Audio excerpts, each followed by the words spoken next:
She built an empire on control. He hid his truth in the shadows. When billionaire CEO Olivia Hayes discovers her company's janitor vanishing into the night with a loaded backpack, she sees a threat that needs eliminating. But following Ethan Cole through forgotten streets reveals something far more dangerous than theft. A secret that traces back to her own ruthless decisions, a past she thought she'd buried, and a man whose quiet strength could destroy everything she's built. One choice, two lives. A reckoning years in the making. If you're ready for a story about power, redemption, and the cost of looking away, stay with me until the end. Hit that like button and drop a comment with your city so I can see how far this story travels. The 47th floor of Hayes Tower didn't sleep. Even at 11:30 on a Thursday night, the glass and steel monument to corporate ambition hummed with energy. Servers processing transactions across 6 continents, security feeds monitoring every corner, climate controls maintaining the perfect 68 degrees that Olivia Hayes insisted upon. Everything measured, everything controlled. Olivia stood at the floor-to-ceiling windows of her corner office, Manhattan spread below her like a kingdom of light. 30 years old. Youngest female CEO of a Fortune 500 company. Built Hayes Industries from her father's failing tech startup into a $12 billion empire in 8 years. The business magazines called her a visionary. Her competitors called her ruthless. She'd earned both titles. Her reflection in this glass showed a woman who'd weaponized elegance. Sharp black suit, dark hair pulled back without a strand out of place, eyes that could read a balance sheet and a person's weaknesses with equal precision. She'd learned early that the world didn't reward softness. It rewarded results.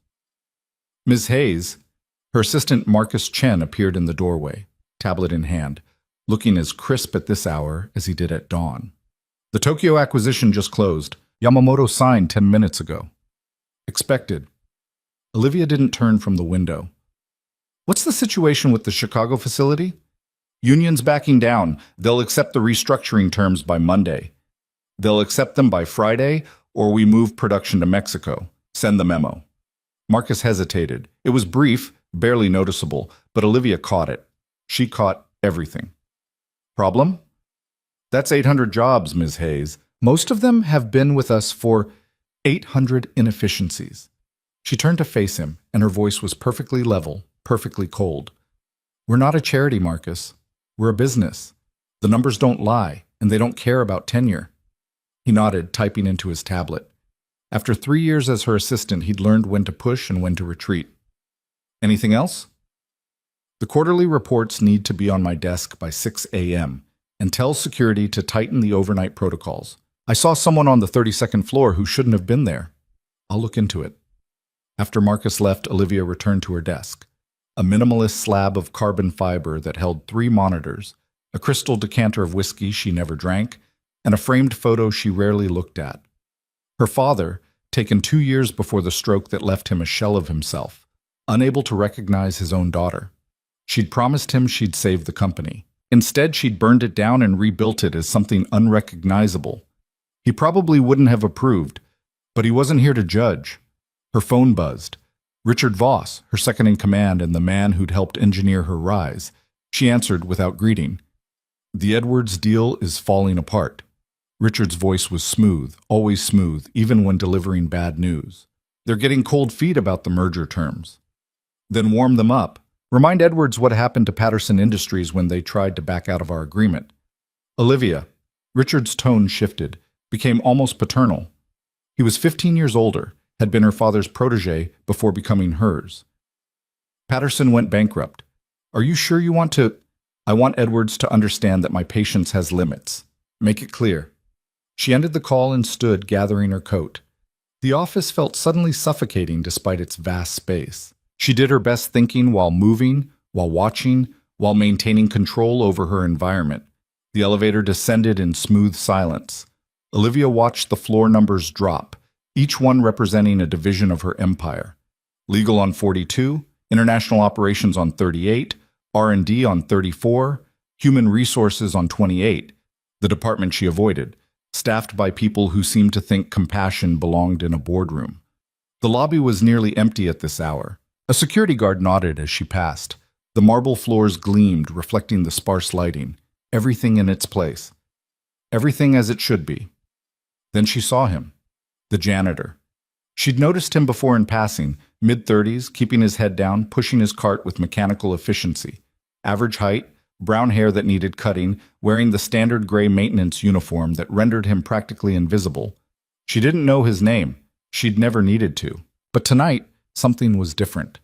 He was standing by the service elevator, looking at his phone with an expression she couldn't quite read. Worry? Fear? His shoulders were tense, his movements quick as he shoved the phone into his pocket. Then he grabbed a backpack from his cart, a large hiking pack that looked heavy, and slung it over his shoulders.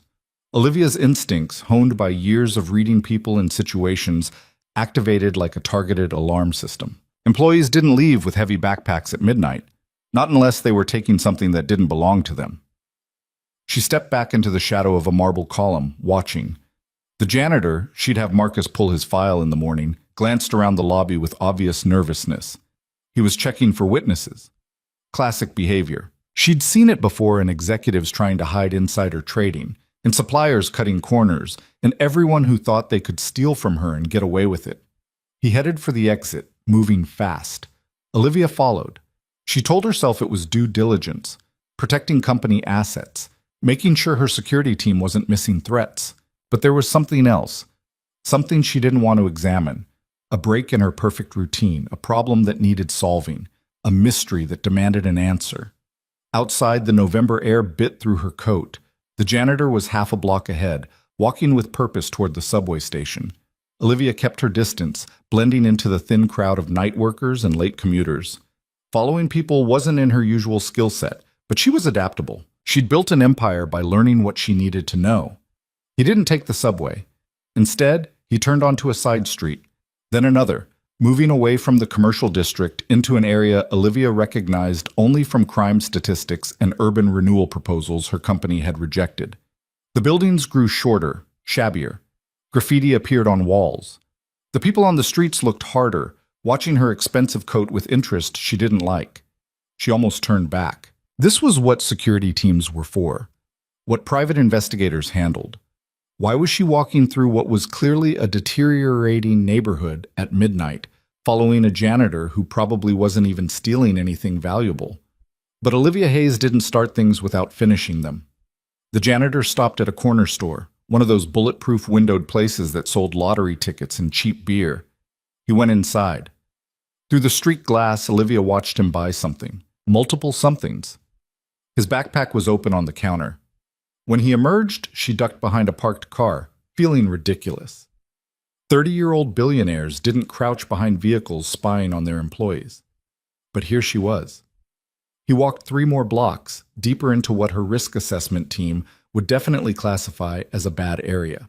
Then he turned into what looked like an abandoned community center, windows dark, door hanging crooked on its hinges, the kind of building the city had given up on. Olivia approached carefully. Up close, she could see faint light escaping through cracks in the boarded windows. Voices, young voices, drifted out. Children? She found a gap in the boards and looked through. The interior was nothing like the exterior suggested. Someone had cleaned it, patched the worst damage, brought in mismatched furniture and industrial lamps powered by a tangle of extension cords. 20, maybe 30 kids sat in clusters, ranging from maybe 6 years old to teenagers. All of them looked poor, wore clothes that didn't fit right, had that particular thinness that came from inconsistent meals, carried themselves with the wariness of children who'd learned the world wasn't safe. And there was the janitor kneeling beside a girl who couldn't have been more than 7, helping her sound out words in a battered picture book. "That's it, Maya. See? The cat sat on the mat. You got it." The girl beamed. "I read it. Mr. Ethan, I read the whole thing." "You did." His voice was warm, completely different from the nervous tension she'd seen in the lobby. "You're getting so good at this. Pretty soon you'll be reading chapter books." Olivia felt something uncomfortable twist in her chest. This wasn't theft. This was... "Ethan!" A teenage boy approached, holding what looked like a math textbook. "I don't understand this problem. About the trains leaving different stations?" "Okay, let's break it down." Ethan, so that was his name, stood and moved to a makeshift blackboard mounted on the wall. If one train leaves Chicago at 60 miles per hour and another train leaves Detroit at 50 miles per hour, he was teaching them. Not just babysitting or entertaining, actually teaching. Olivia's mind, trained to process information and find patterns, started connecting dots she didn't like. The backpack wasn't full of stolen office supplies. It was full of books, food, supplies. He'd bought things at that corner store. She'd seen him, spending his own money. She circled the building, finding another gap to observe from a different angle. In the back section, she could see older kids helping younger ones with homework.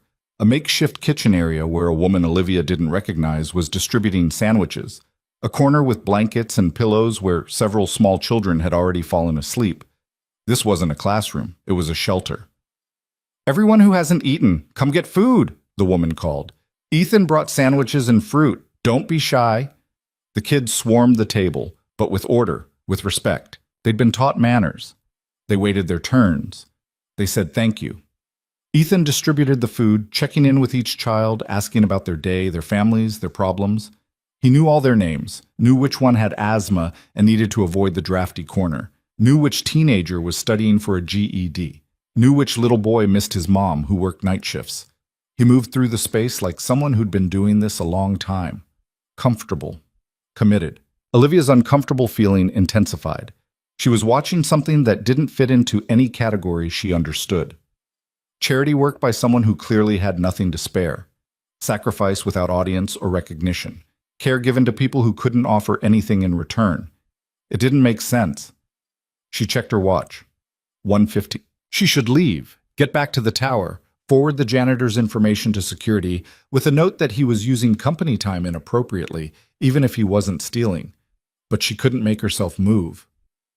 "Ethan?" A small voice. The girl with the picture book approached him again, and now Olivia could see she was crying. "My mom didn't come home. I'm scared." Ethan knelt again, bringing himself to the child's level. "Hey, it's okay. Sometimes grown-ups have to work late, or they get stuck, or they have things to handle. Your mom loves you. She'll come back." "But what if she doesn't? What if she left like Danny's dad left?" "She didn't. Your mom wouldn't do that." His voice was firm, certain.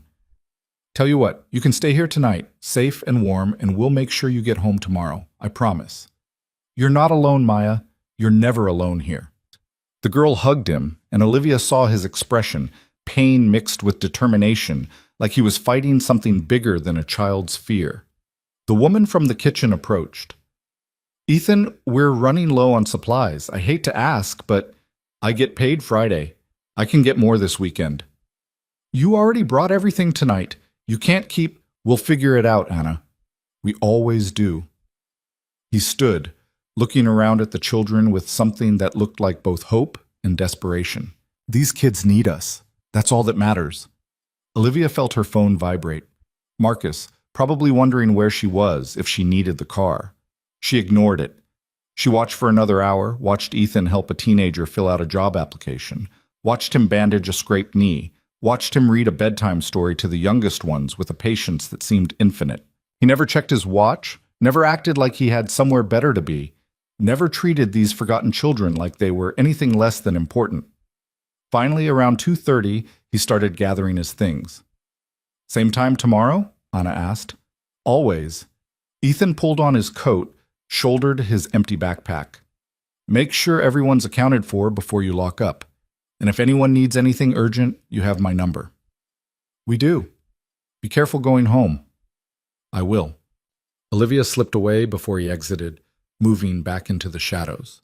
She watched him walk away, shoulders hunched against the cold, looking exhausted.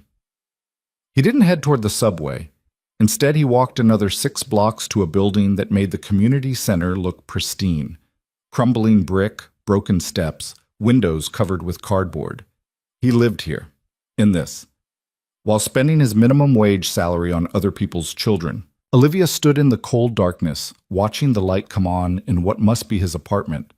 3rd floor, corner unit, the kind of place her company's properties division would condemn without a second thought. Her mind was working, processing, analyzing, but for once, the data wasn't forming a clear picture. Instead, she had questions. Dangerous questions. Why would someone do this? What did he get out of it? What was the angle? And why did watching him help those kids make her feel like she'd forgotten something important? She pulled out her phone and texted Marcus. Pull the employee file for the night janitor working tower lobby. Ethan, last name unknown. I want everything. Employment history, background check, financial records if we have them.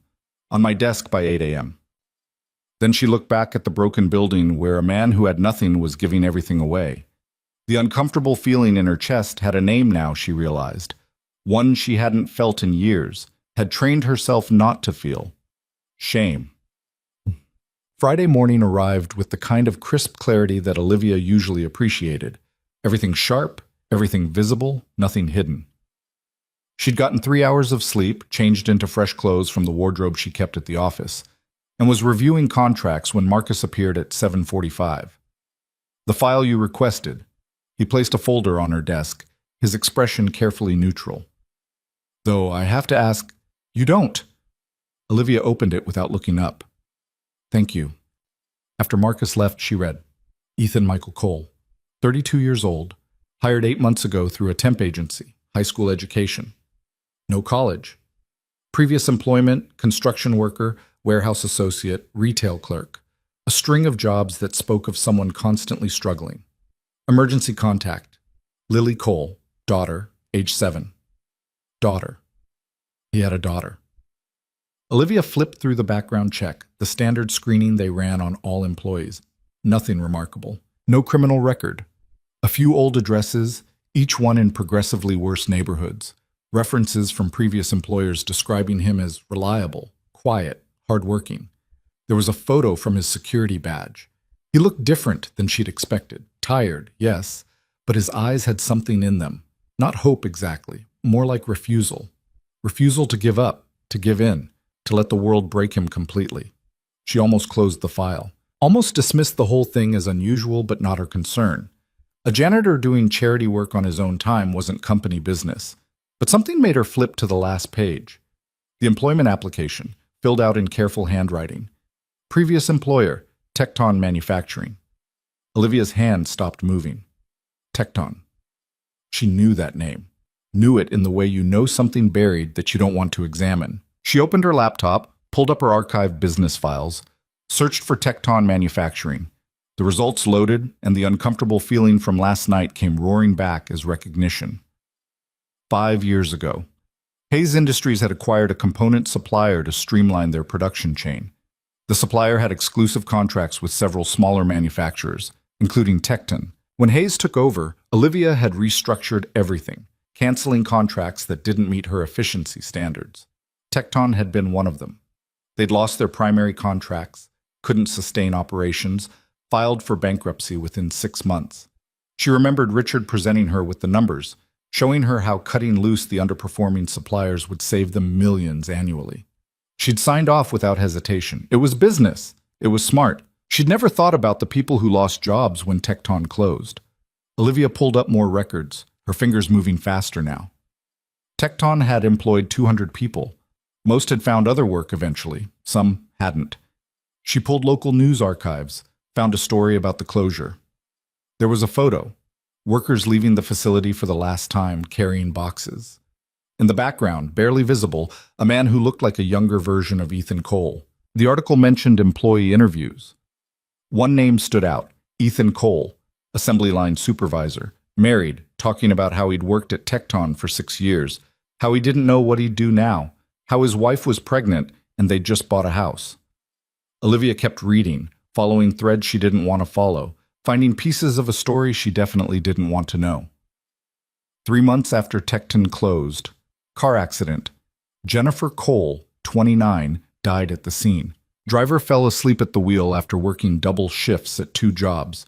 The article mentioned she left behind a husband and a 3-month-old daughter. Olivia's hands had stopped moving. She stared at the screen, at the photo of a young woman with Ethan's smile, holding an infant wrapped in a pink blanket. His wife. Dead because she was working herself to exhaustion after Tecton closed, after the income disappeared, after Olivia's decision. She closed the laptop, opened it again. The facts didn't change. Her company had destroyed Ethan Cole's life, not directly, not intentionally, but the chain of causation was clear enough. Tecton closes, jobs disappear, families scramble, someone pushes too hard, someone dies. And the man left behind was now scrubbing her office toilets and spending his poverty wages on abandoned children. The intercom buzzed.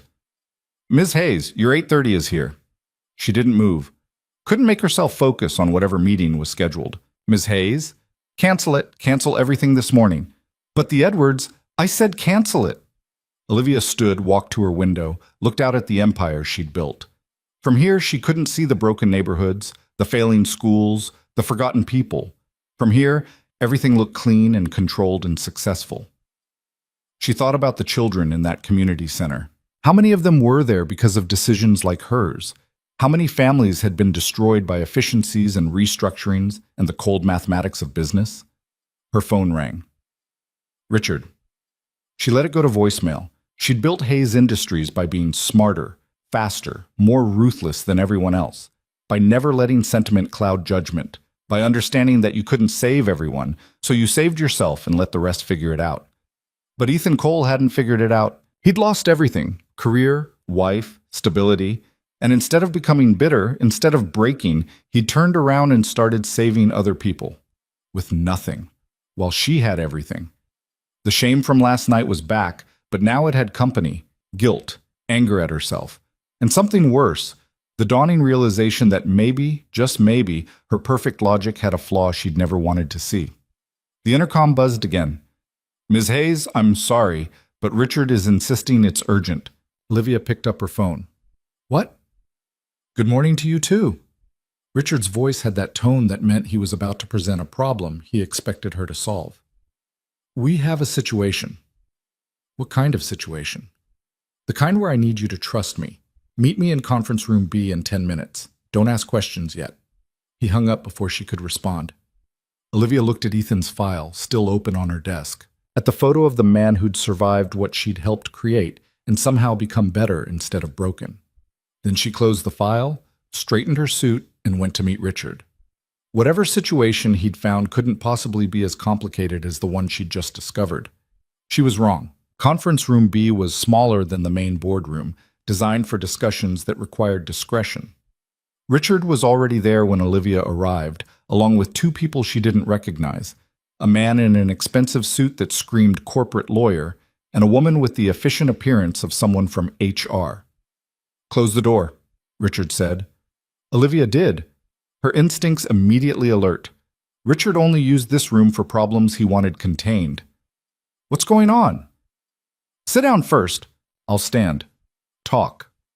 Richard exchanged a glance with the lawyer, who opened a file folder with the careful movements of someone handling evidence. "Ms. Hayes, we've discovered some irregularities in our facilities management operations." "What kind of irregularities?" "Theft," the HR woman said. Her name tag read Jennifer Marsh. "Multiple instances over the past several months. Small items at first, office supplies, cleaning materials. But it's escalated. Last week, someone accessed the storage room on the 32nd floor and took electronics. Tablets, charging cables, some computer equipment." Olivia's mind immediately went to Ethan, to that heavy backpack, to her assumption last night that he was stealing. But she'd been wrong. She'd seen what was in that backpack. "Do you have proof?" "Security footage." The lawyer, his business card sat on the table, reading Thomas Kemp, senior legal counsel, pulled out a tablet and turned it toward her. "This is from 3 nights ago." The video showed the 32nd floor storage room. The timestamp read 11:47 p.m. The angle captured the door and part of the interior. A figure in maintenance uniform entered, moved through the shelves, and emerged carrying a box. The quality was grainy enough that Olivia couldn't make out facial features, but the uniform was unmistakable. Gray shirt, dark pants. Standard issue for facilities staff. "That could be anyone," Olivia said. "Watch." Kemp fast-forwarded to another clip. Same location, different night. Another figure in the same uniform, this time with a backpack. The person was filling it with something from the shelves. "We have 5 separate incidents over the past month," Jennifer said. Different items each time, but always taken during night shifts when supervision is minimal. Richard leaned forward. Olivia, we've narrowed down the suspects to night shift maintenance staff. There are only 6 people who work those hours with access to secure areas. Something cold was forming in Olivia's stomach. And one of them has a record of financial instability. Multiple late rent payments, defaulted loans, the kind of pressure that makes people do desperate things. Richard pulled out another file. Ethan Cole, janitor, hired 8 months ago. There it was, the trap she could see forming but couldn't yet understand. That's circumstantial, Olivia said carefully. It gets better. Richard's tone had an edge she didn't like. We ran a more thorough background check after flagging him as a suspect. Turns out Cole has connections to some interesting people. His last known address before he moved to his current location? Same building as 3 individuals with criminal records. Drug possession, theft, assault. Living in a bad neighborhood isn't a crime. No, but establishing a pattern of behavior is relevant when building a case. Kemp spoke with the precision of someone who'd done this many times before. We also discovered that Cole has been taking items from the building regularly. Security has noted him leaving with a full backpack on multiple occasions. Olivia felt the pieces clicking into place, felt the narrative being constructed, and she understood with sudden, terrible clarity what was happening. They were framing him. "Where's your actual evidence?" she asked. Not circumstantial connections. Not security footage of someone who could be anyone. Where's the proof that Ethan Cole specifically took anything? Jennifer shifted uncomfortably. Ms. Hayes, we're following protocol. When there's reasonable suspicion isn't a conviction. It's not even close. Olivia looked at Richard, trying to read what was behind his careful expression. Why are you bringing this to me? We have security teams for this. Police if needed. Because, Richard said slowly, we wanted your approval before moving forward. Cole works directly in executive areas. He has access to sensitive locations. If we're wrong, and word gets out that we accused an employee without sufficient evidence, it could be a PR nightmare. But if we're right and we don't act, we look negligent. So you want me to sign off on firing him? On investigating him properly, searching his locker, his work areas. If we find evidence, then yes, termination and prosecution. Olivia walked to the window. From here, she could see a slice of the city, the morning commuters flooding into office buildings, everyone moving through their carefully constructed lives without knowing how easily those lives could be destroyed. She thought about Ethan teaching children to read, about him spending his own money on sandwiches and books, about him surviving the loss of everything and somehow not becoming the kind of person who stole. No, she said. The room went silent. Excuse me? Richard's voice was carefully controlled. I said no. You don't have sufficient evidence. I'm not authorizing an investigation based on the fact that a man is poor and lives in a bad neighborhood. Olivia. Richard stood, his expression hardening. I understand you want to be cautious, but we have a responsibility to protect company assets. If Cole is stealing, then prove it with actual evidence, not assumptions and circumstantial connections. Jennifer looked between them, clearly uncomfortable. Ms. Hayes, with respect, the security footage shows someone in a uniform. We employ 23 people in facilities management across all shifts. That footage could be any of them. But the access logs, Kemp started, can be checked against all-night shift staff with proper authorization. If you want to investigate everyone with access, not just the one who fits your narrative. Richard's jaw tightened. She knew that look. He was frustrated, probably surprised. She didn't usually push back on his recommendations, especially regarding security matters. Fine, he said. We'll expand the investigation. But Olivia, I need you to trust me on this. I've been doing this kind of work longer than you've been running the company. My instincts are good. Your instincts said Patterson Industries would fold in a year. They're still operating. Barely, and that's beside the point. The point, Olivia said, moving toward the door, is that we don't ruin someone's life without evidence. Expand your investigation if you want, but you bring me proof before you take any action against anyone. Clear? She left before anyone could respond, her heart beating faster than the conversation warranted. In the hallway, she forced herself to breathe normally, to look like nothing was wrong. But everything was wrong. Richard had never been sloppy with investigations. He was meticulous, careful, the kind of person who built airtight cases before moving, which meant either he'd suddenly become careless or this wasn't really about theft at all. She pulled out her phone and texted Marcus. Get me all security footage from the 32nd floor storage room for the past 2 months, and pull the access logs for everyone with authorization. I want it by noon. Then she went back to her office and pulled up Ethan's file again, looking at it with new eyes. 8 months. He'd been working here for 8 months. How long had he been running that community center? How many people knew about it? And more importantly, who would benefit from getting rid of him? Her intercom buzzed. Ms. Hayes, you have the Edwards call in 5 minutes. Right. The merger that Richard said was falling apart. The deal she'd threatened to kill if Edwards didn't comply. She took the call, spent 30 minutes smoothing over concerns and making promises, closed the deal with the efficiency that had built her reputation. But her mind was working on 2 tracks now, the public one that handled business and the private one that was starting to see a pattern she didn't like. When Marcus delivered the security files at 11:45, she spent her lunch hour reviewing them. The footage showed exactly what Kemp had presented, figures in maintenance uniforms accessing the storage room at night, taking items, leaving with full bags or boxes. But Marcus had included something the others hadn't. Metadata. The digital fingerprints showing when files were accessed, copied, or modified. Someone had edited these files. Not obviously. The timestamps looked right. The footage flowed naturally.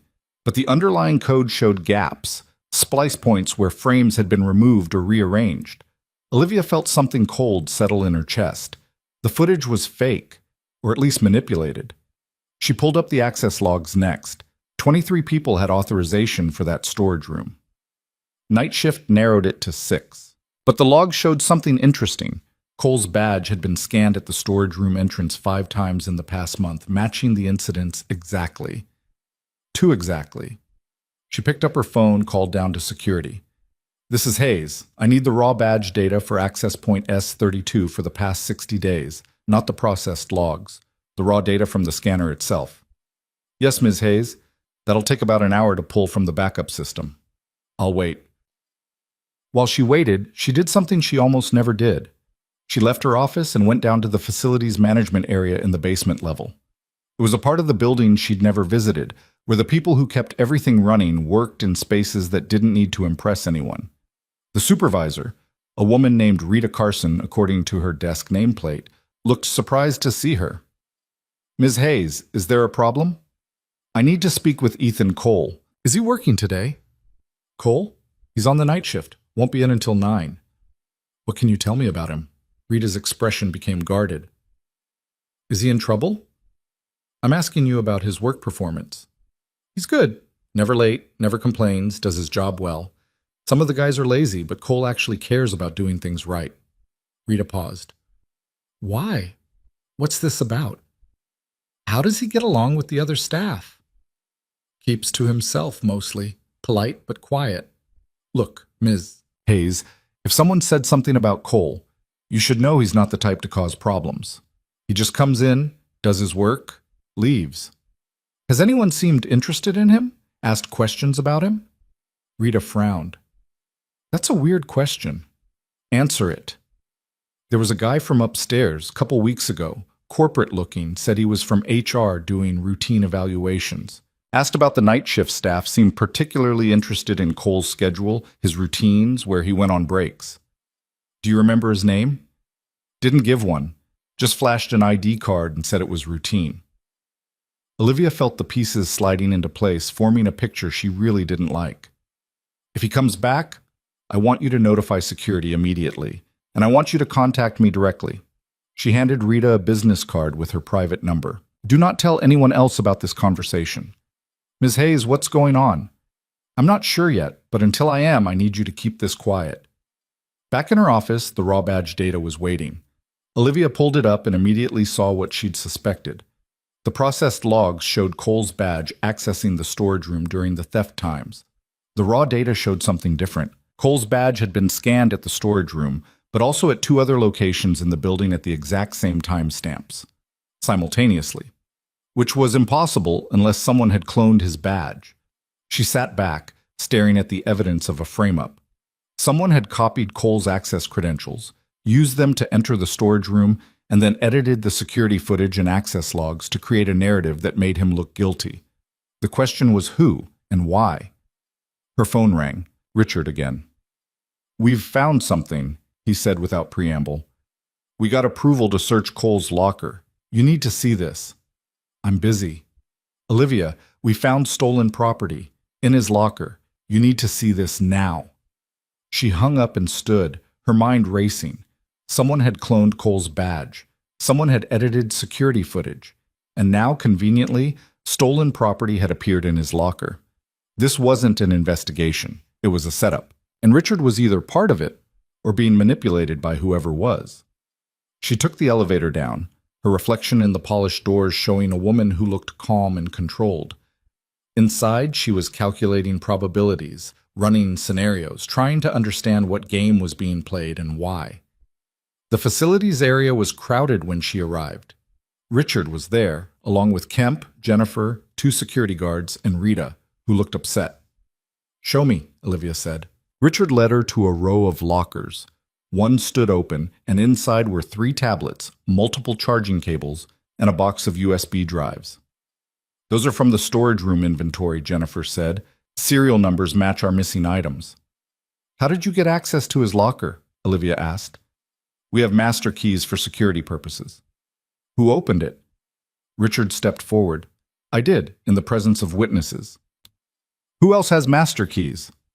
"Myself, head of security, and the facilities supervisor." Olivia looked at Rita. "Is this your key?" "It's in my office. I can go check." "Do it! Now!" Rita left. The group stood in uncomfortable silence. Olivia walked around the locker, examining it from different angles. The lock wasn't damaged. No signs of forced entry. Someone had opened it cleanly, placed the items inside, and locked it again.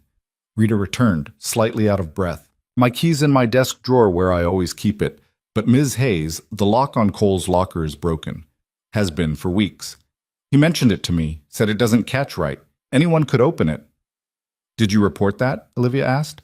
"Put in a maintenance request, but it's low priority." Olivia turned to Richard. "So anyone could have accessed this locker?"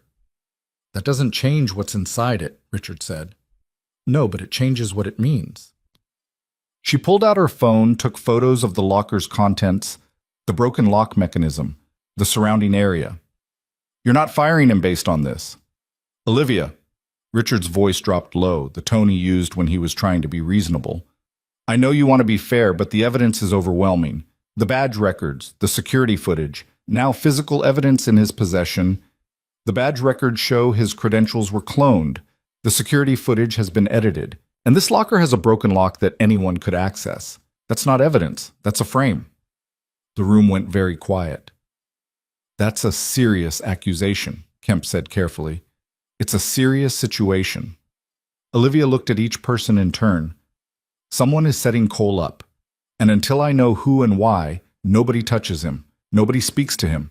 Nobody takes any action. Is that clear?" "Ms. Hayes," Jennifer started, "if we have reasonable belief that an employee is stealing, you have reasonable belief that someone wants us to think he's stealing. That's different." She turned to the security guards. "Seal this locker. No one opens it again without my direct authorization, and I want the surveillance footage from this area for the past week." "What are you looking for?" one of the guards asked. "Who's been accessing this area when they shouldn't be?" Richard waited until the others had dispersed before approaching her. His expression was harder than she'd seen in a long time. "What are you doing?" "Stopping a railroad." "You think I'm trying to frame a janitor? Why would I do that?" "I don't know yet, but someone is, and you're either part of it or you're not seeing what's in front of you." "Olivia." He moved closer, lowering his voice. "I've known you since you were 22. I helped your father build this company.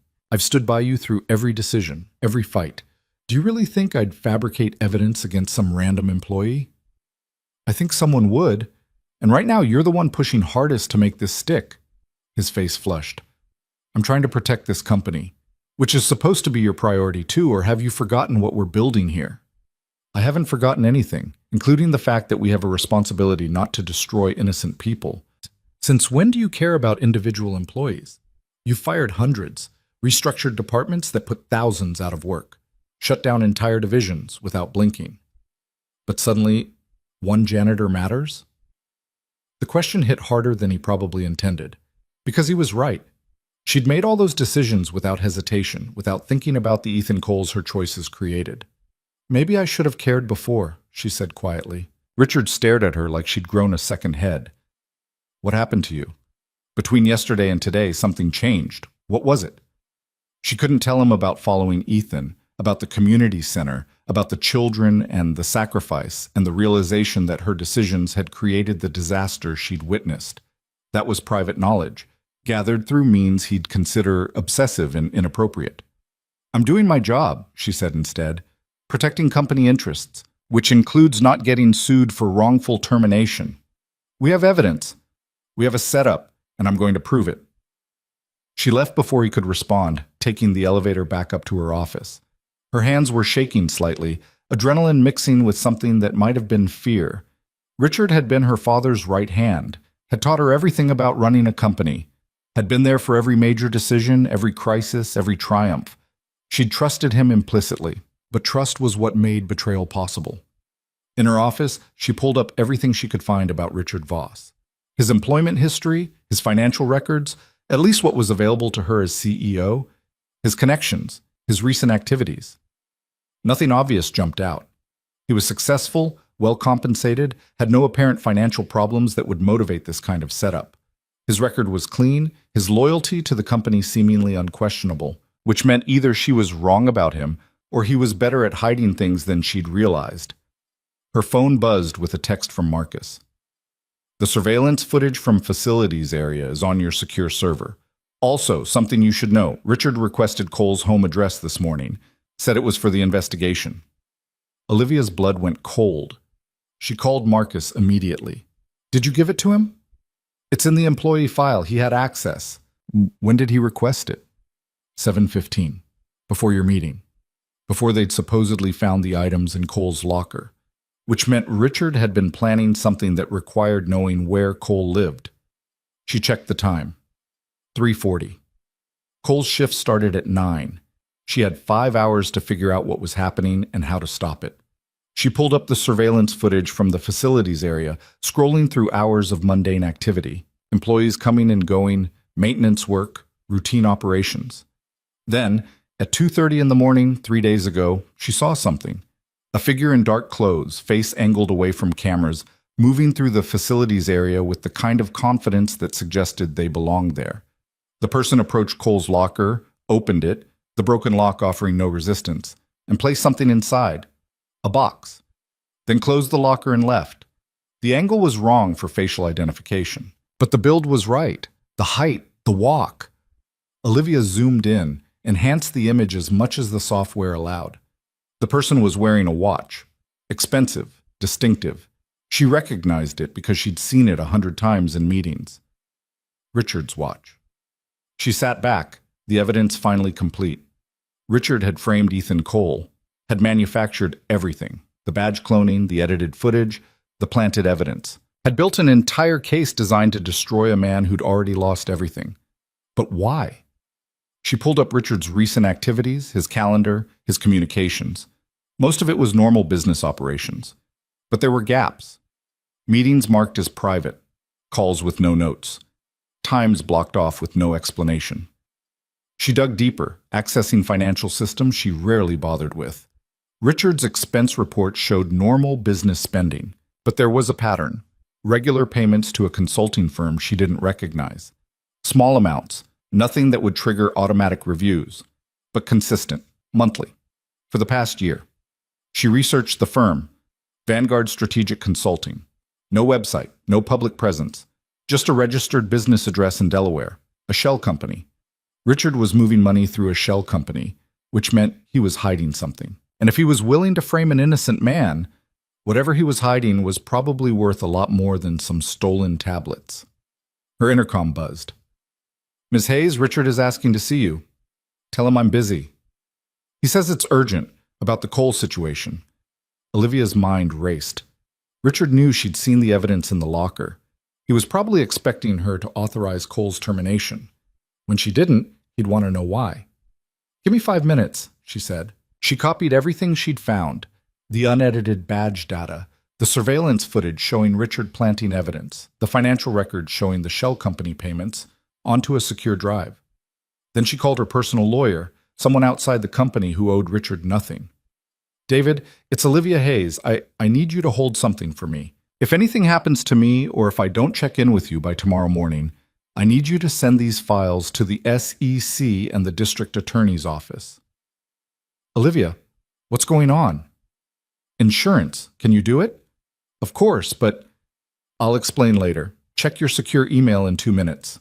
She sent the files, then composed herself. When Richard walked in, she was reviewing contracts like nothing was wrong. We need to talk, he said, closing the door. About whatever is making you sabotage a legitimate investigation. About whatever changed between yesterday and today that's making you protect a thief. I'm protecting the company from a lawsuit. No. Richard sat down across from her, his expression unreadable. You're protecting him, specifically. Why? I don't answer to you.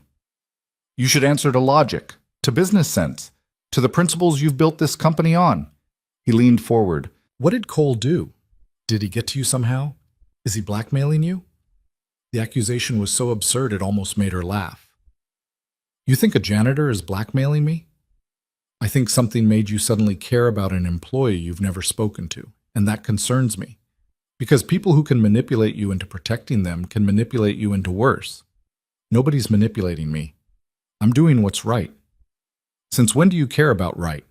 You care about effective, about successful, about winning. Richard's voice hardened. That's what I taught you. That's what made you great.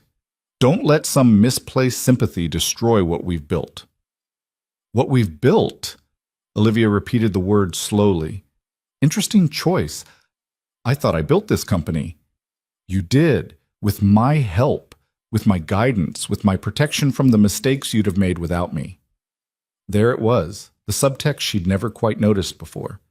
The implication that she owed him, that without him, she'd be nothing.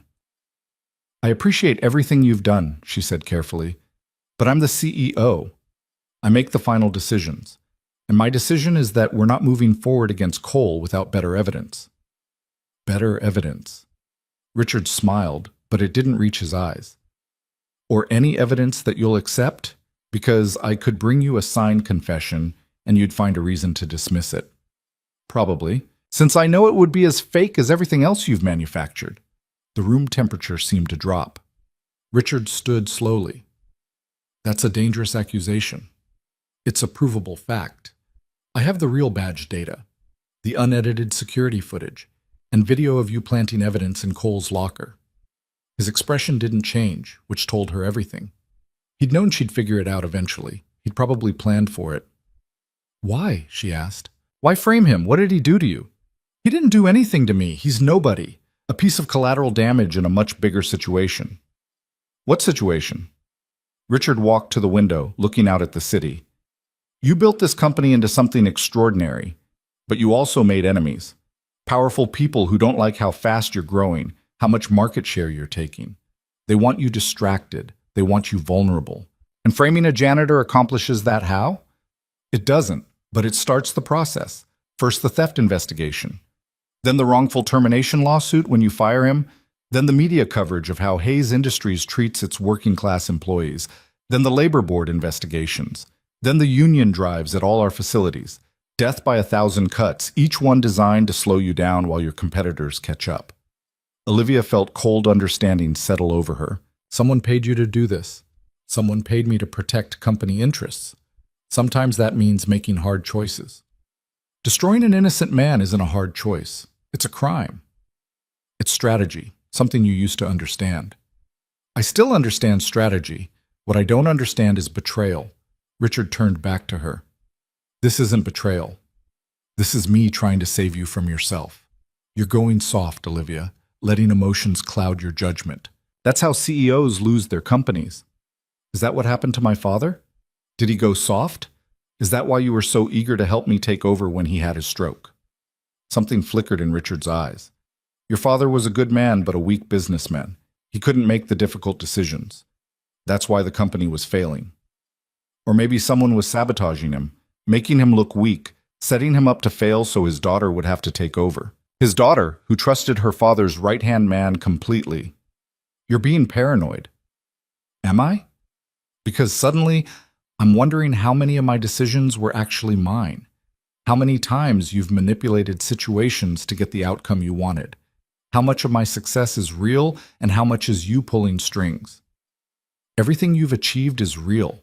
I just helped you see the possibilities. By destroying people who got in the way, by framing innocent employees, by taking money from our competitors to sabotage our own company. I take money from people who understand that information has value, and I provide them with insights that help them make better decisions. That's not sabotage, that's business intelligence. It's corporate espionage. It's fraud. It's about 6 different kinds of illegal. Richard smiled. Prove it. With your company lawyers who I've worked with for 15 years. With your board members who I helped select. With your executive team who trust my judgment. You think anyone's going to believe you over me? He was right, and they both knew it. He'd positioned himself perfectly, built relationships with everyone who mattered, made himself indispensable.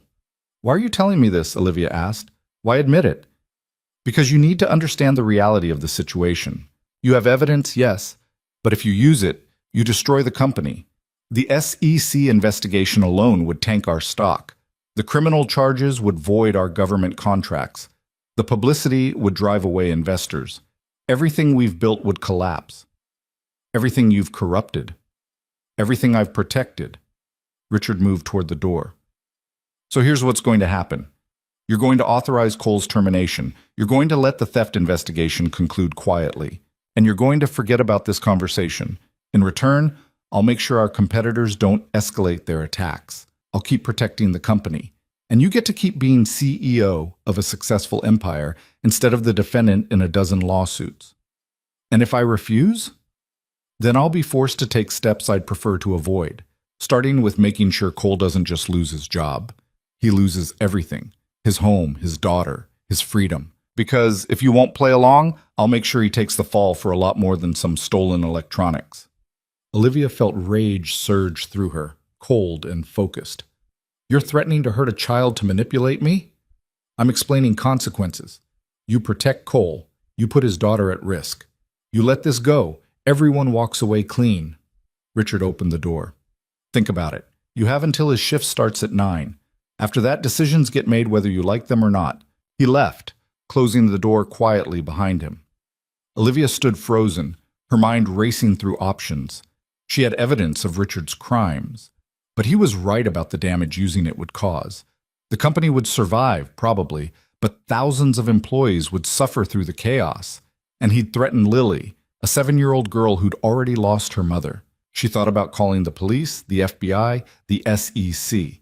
But legal processes took time. Time Richard could use to destroy evidence, hurt people, disappear.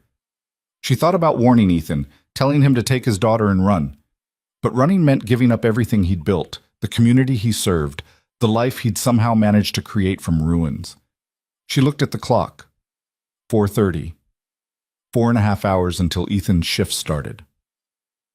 4.5 hours to find a solution that didn't end with more innocent people getting hurt.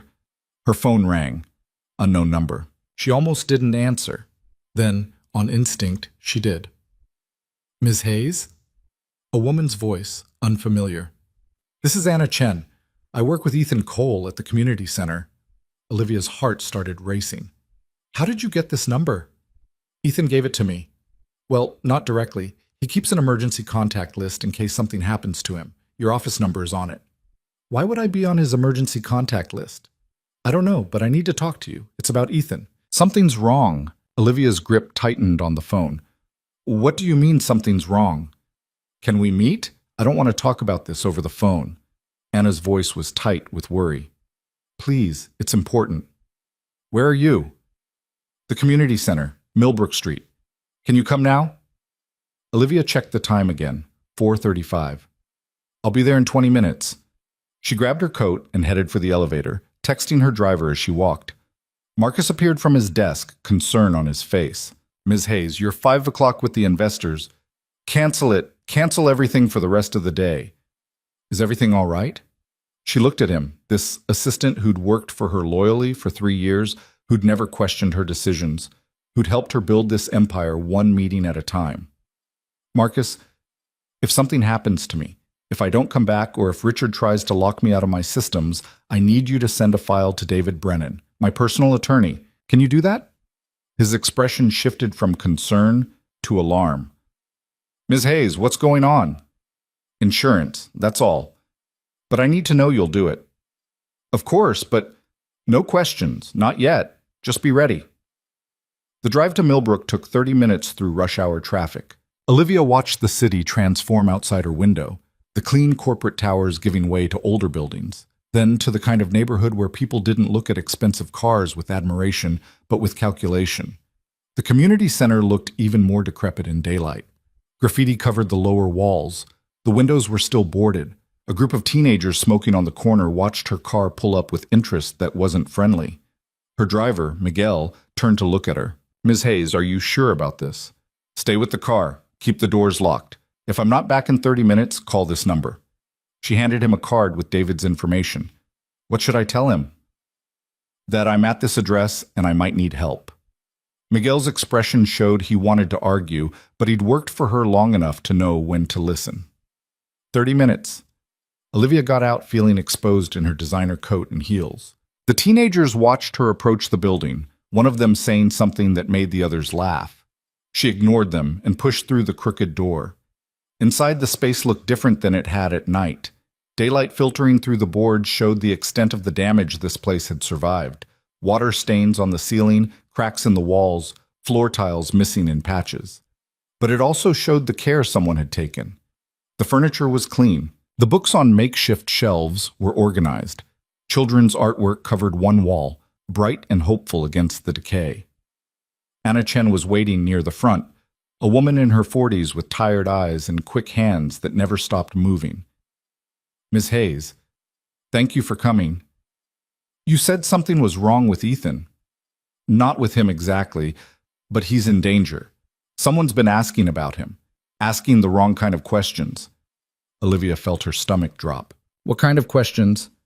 About his schedule, about Lily, about where he goes, what he does. Anna led her deeper into the center, to a small office that was really just a closet with a desk. A man came by 3 days ago, said he was from social services doing a routine check on the center, but we're not registered with social services. We're not registered with anyone. Ethan keeps everything unofficial so nobody shuts us down. What did this man look like? 50s, maybe? Expensive suit, silver hair. He had this way of smiling that didn't match his eyes. Richard, or someone working for him. What did he want to know? Everything. How long Ethan's been running this place, how many kids come through, whether Ethan ever seems unstable or aggressive, whether we've ever had concerns about his daughter's safety. Anna's voice shook. Ms. Hayes, I've known Ethan for 2 years. He's the most stable person I've ever met. After everything he's been through, he still shows up for these kids every single night. But this man, he was trying to make it sound like Ethan was dangerous. Did you tell him anything? I told him to leave. Said if he was really from social services, he'd have proper identification and wouldn't be asking questions like that. He left, but not before he said something that scared me. What? He said, some people can't be helped. They're better off when you stop letting them drag others down. Then he looked at all the kids here and said, you should think about what's best for them. Olivia felt rage building again, colder than before. Richard wasn't just threatening to hurt Ethan. He was building a narrative that would let him destroy Ethan's entire world while making it look justified. Has Ethan noticed anything strange? Anyone following him? I don't know. He's been more stressed lately, but I thought it was just money trouble. He's been working extra hours trying to save up for something. Anna pulled out her phone, showed Olivia a photo. This is from yesterday. Look at the background. The photo showed Ethan with a group of kids, all of them grinning at the camera. But behind them, barely visible through a gap in the boarded windows, was a figure. Someone watching from outside. I didn't notice until I looked at the pictures this morning, Anna said. But when I checked older photos, he's in those too. Different places, different times. Someone's been watching this place for at least a week. Olivia zoomed in on the figure. Male, average build, face angled away from the camera. professional surveillance technique. Anna, I need you to listen very carefully. Ethan's in serious trouble, but not the kind you think. Someone's trying to frame him for crimes he didn't commit, and they're willing to hurt him and Lily to make it stick. Anna's face went pale. What kind of crimes? Theft from my company. They've manufactured evidence, set him up to take the fall, but it's bigger than that. It's about hurting me through him. Through Ethan? Why? You're his boss, but it's complicated. But right now, I need to know where Lily is. She's at after-school care. Ethan picks her up at 6:30, brings her here while he gets ready for his shift. Why? Because if someone wants to pressure Ethan, his daughter is the obvious leverage. Olivia checked her phone. 4:50. What's the address of the after-school program? Millbrook Elementary, about 6 blocks from here. But they don't release kids to anyone not on the approved list. Ethan's really careful about that. Has he updated the list recently? I don't think so. He doesn't really trust anyone with her except me, and I'm already on it. Olivia called David, her attorney. He answered on the first ring.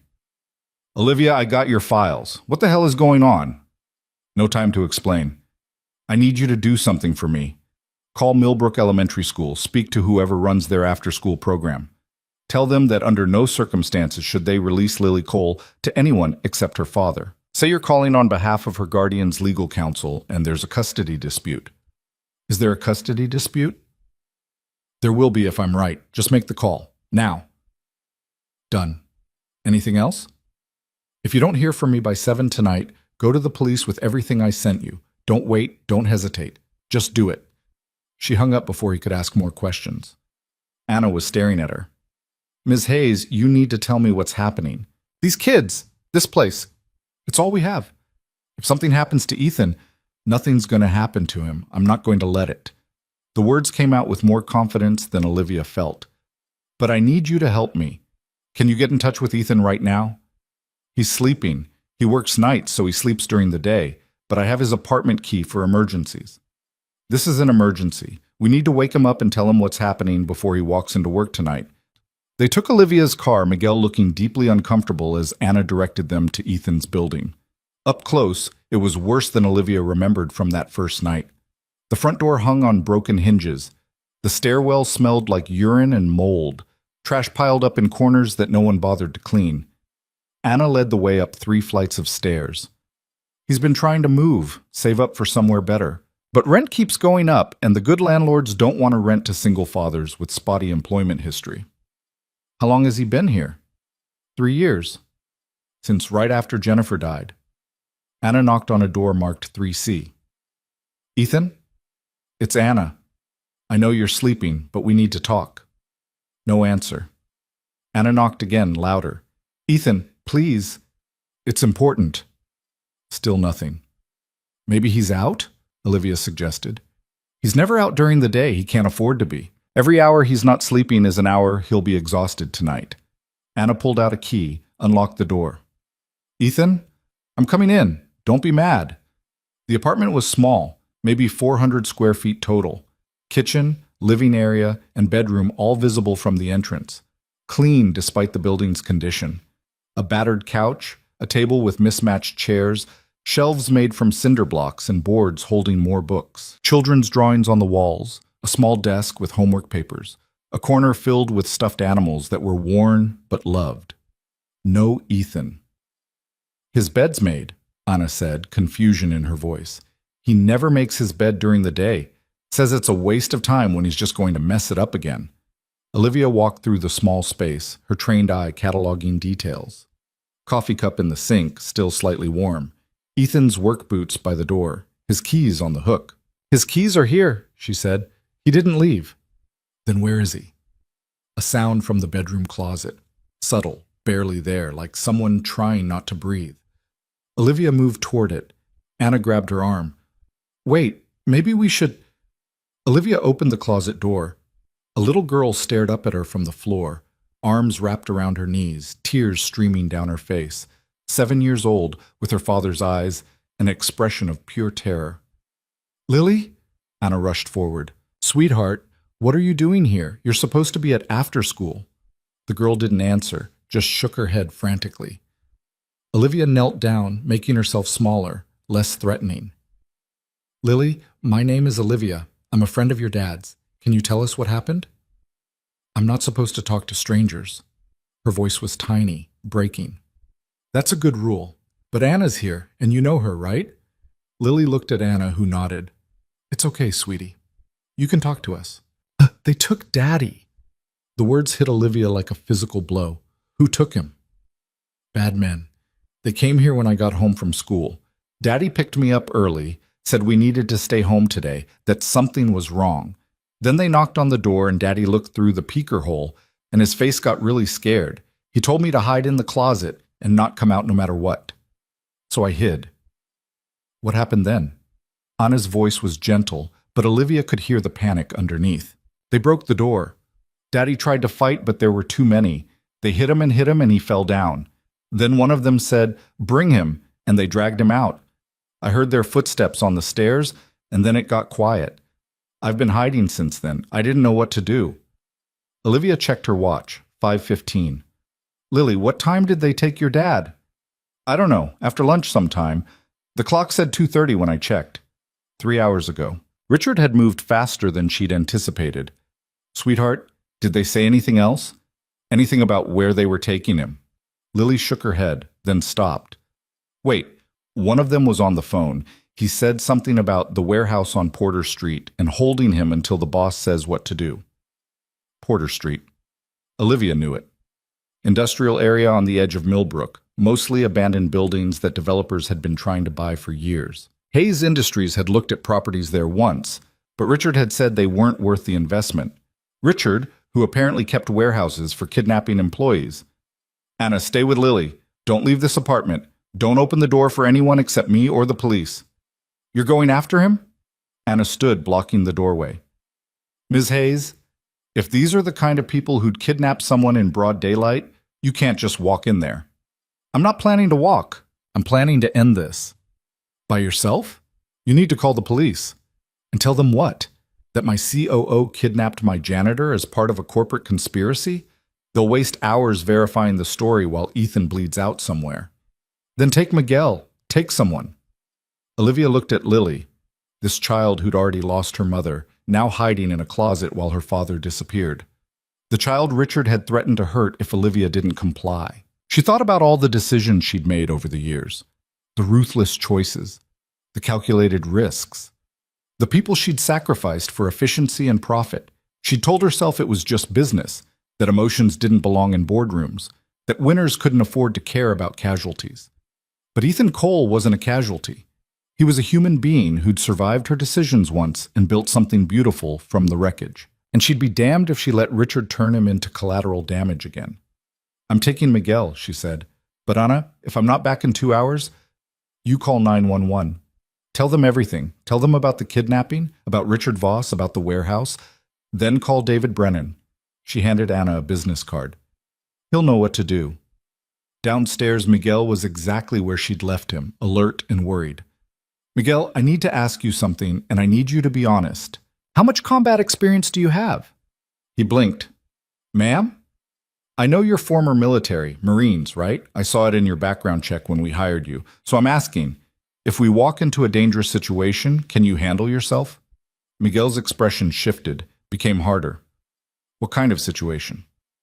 The kind where someone I care about has been taken by people who want to hurt him. The kind where I'm going to get him back, whether it's safe or not. You're talking about that janitor, Cole. How did you? I pay attention, Ms. Hayes. I've been driving you for 2 years.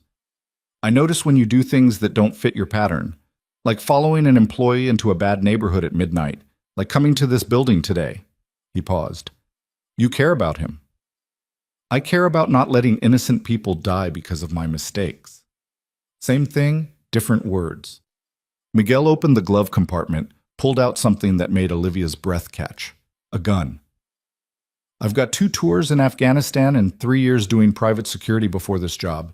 Yeah, I can handle myself. Question is, can you? I'm about to find out. Porter Street, industrial area.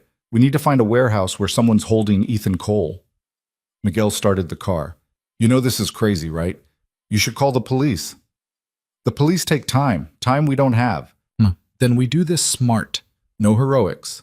We get eyes on the situation, assess the threat, make a plan. Agreed.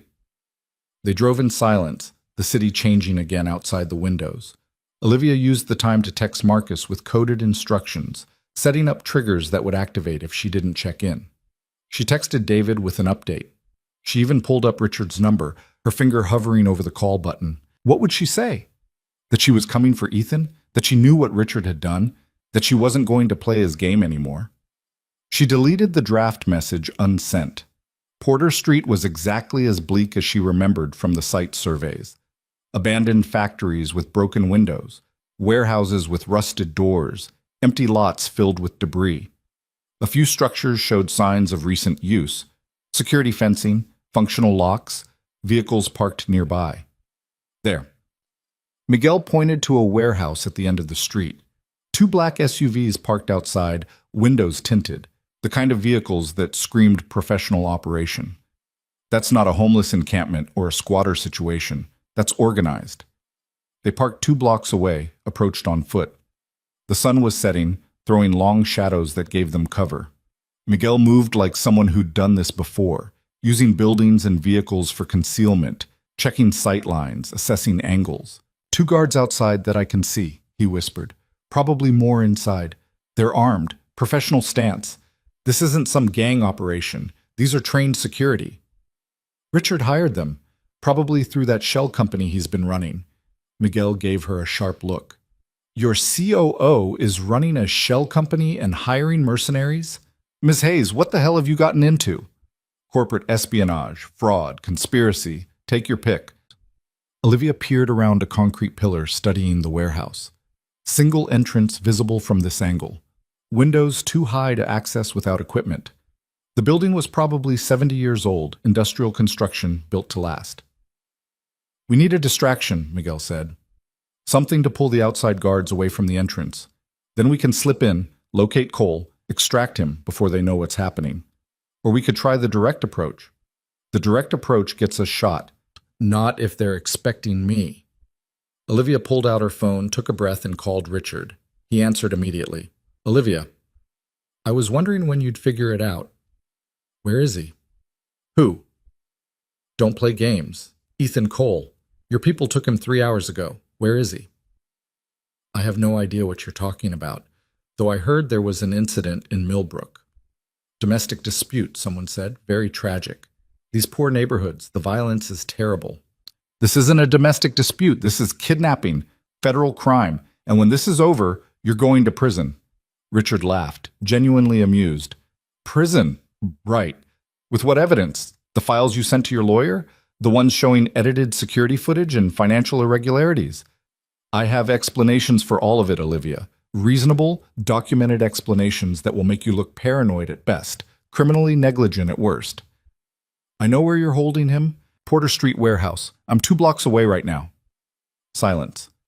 Then Richard's voice, harder than before. You're bluffing. Am I? Your security team is driving black SUVs, license plates ending in 743 and 892. 2 guards outside, probably 4 more inside. Want me to keep going? If you're really there, you're stupider than I thought. Turn around, go home. Forget about Cole. Not happening. Then you'll force me to make this situation worse than it needs to be. I was planning to have a conversation with Cole, explain his options, convince him to take the fall for the theft charges and disappear quietly. But if you're going to be difficult, I'll have to consider more permanent solutions. Olivia felt ice in her veins. You're threatening to kill him. I'm explaining consequences. You walk away, Cole gets roughed up a bit and scared into leaving town. You interfere, people start dying. Your choice. Here's my choice. You have 5 minutes to release Ethan unharmed and turn yourself in.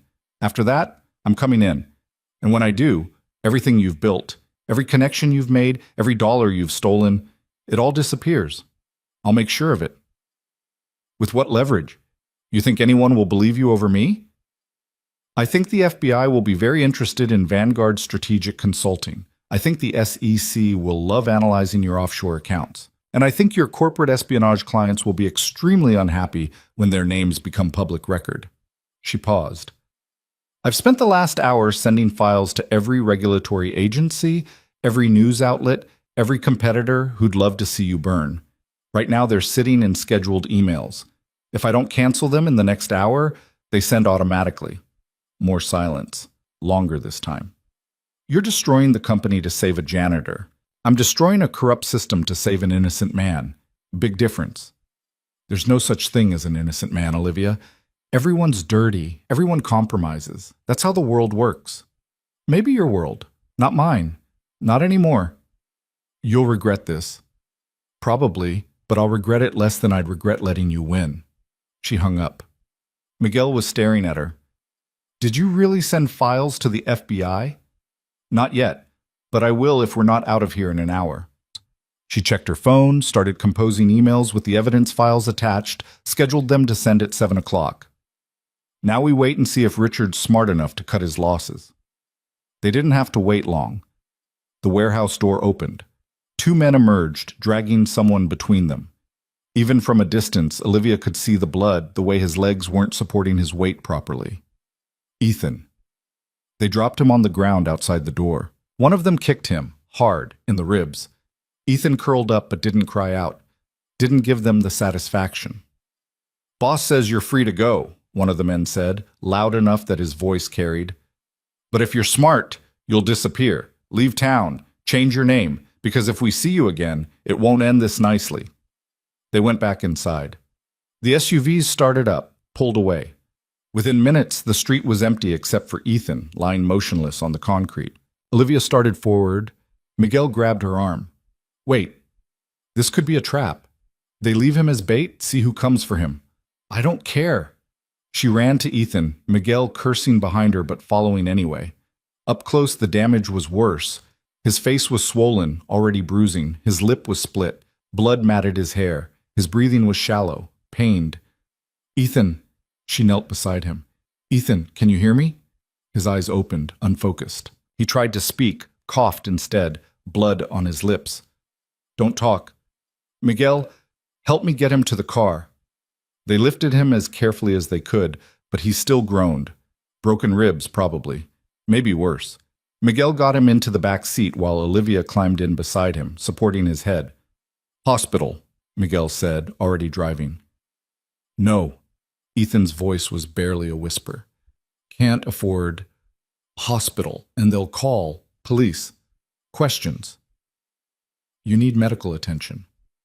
I need my daughter. Where's Lily? She's safe. Anna's with her at your apartment. Relief flooded his battered face. They said they'd hurt her. If I didn't sign papers. Confession. Theft. You didn't sign anything. Told them to go to hell. He tried to smile, winced. Not smart, but couldn't let them win. Olivia felt something break inside her chest. This man, beaten and bleeding, had refused to confess to crimes he didn't commit because he wouldn't let them win. While she'd built an empire by making the smart play, the safe choice, the calculated decision.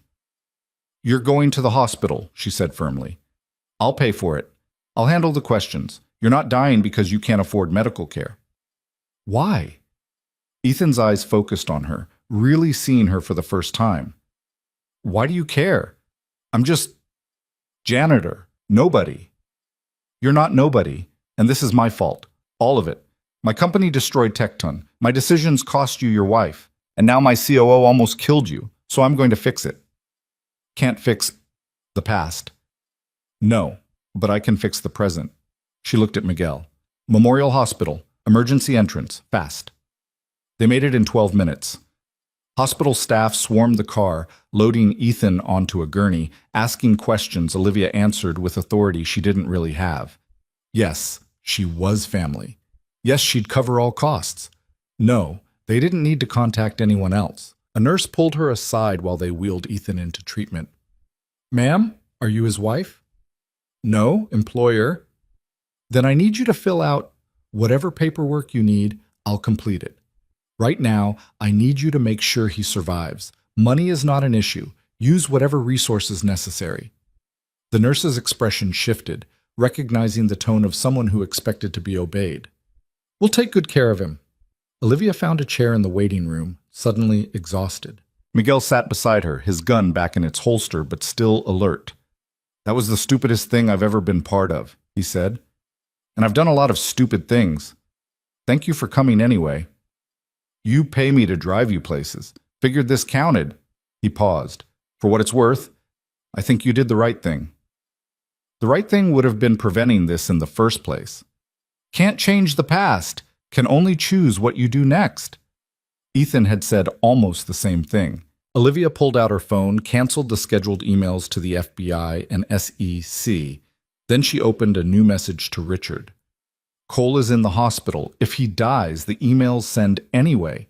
If anything happens to his daughter, they send. If you come near either of them again, they send.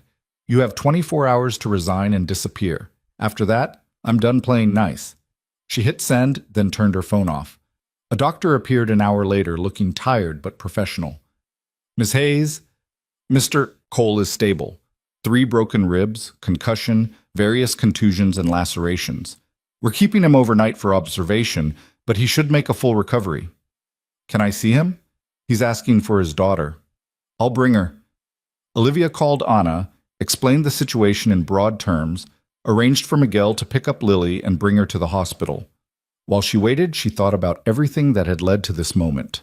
The decisions made years ago without considering consequences. The ruthless efficiency that had seemed so virtuous when it was making her rich.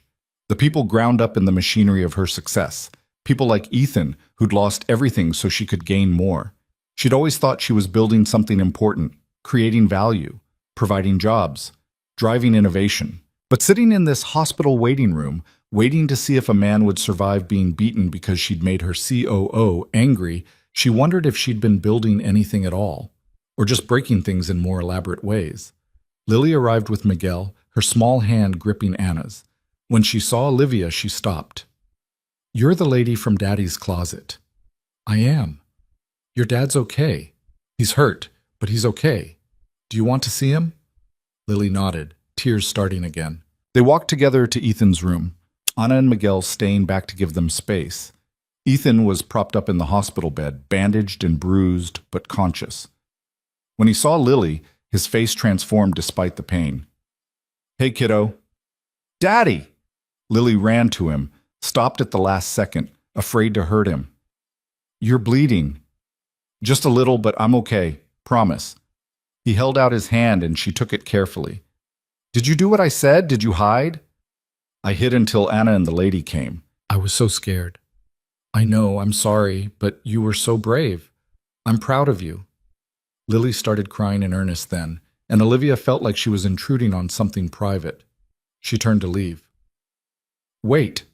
Ethan's voice stopped her. "Ms. Hayes, thank you for finding me, for bringing her here, for—" He trailed off, struggling with words. "Don't thank me. This happened because of me." "No, it happened because some people are corrupt. You just worked at the same company. I built that company. I chose the people who run it. I created the culture that made this possible. Then you get to choose what comes next." Ethan looked at his daughter, at the hospital room, at the life he'd barely managed to hold together. "You get to decide who you want to be. Past doesn't have to dictate future." Olivia wanted to believe that, wanted to think she could fix what she'd broken, undo the damage, become someone different. But standing there, watching a father comfort his daughter after being beaten half to death because of choices Olivia had made years ago, she wasn't sure redemption was something she deserved. "Get some rest," she said. "Both of you. I'll make sure you're safe." Outside, she found Anna pacing in the hallway.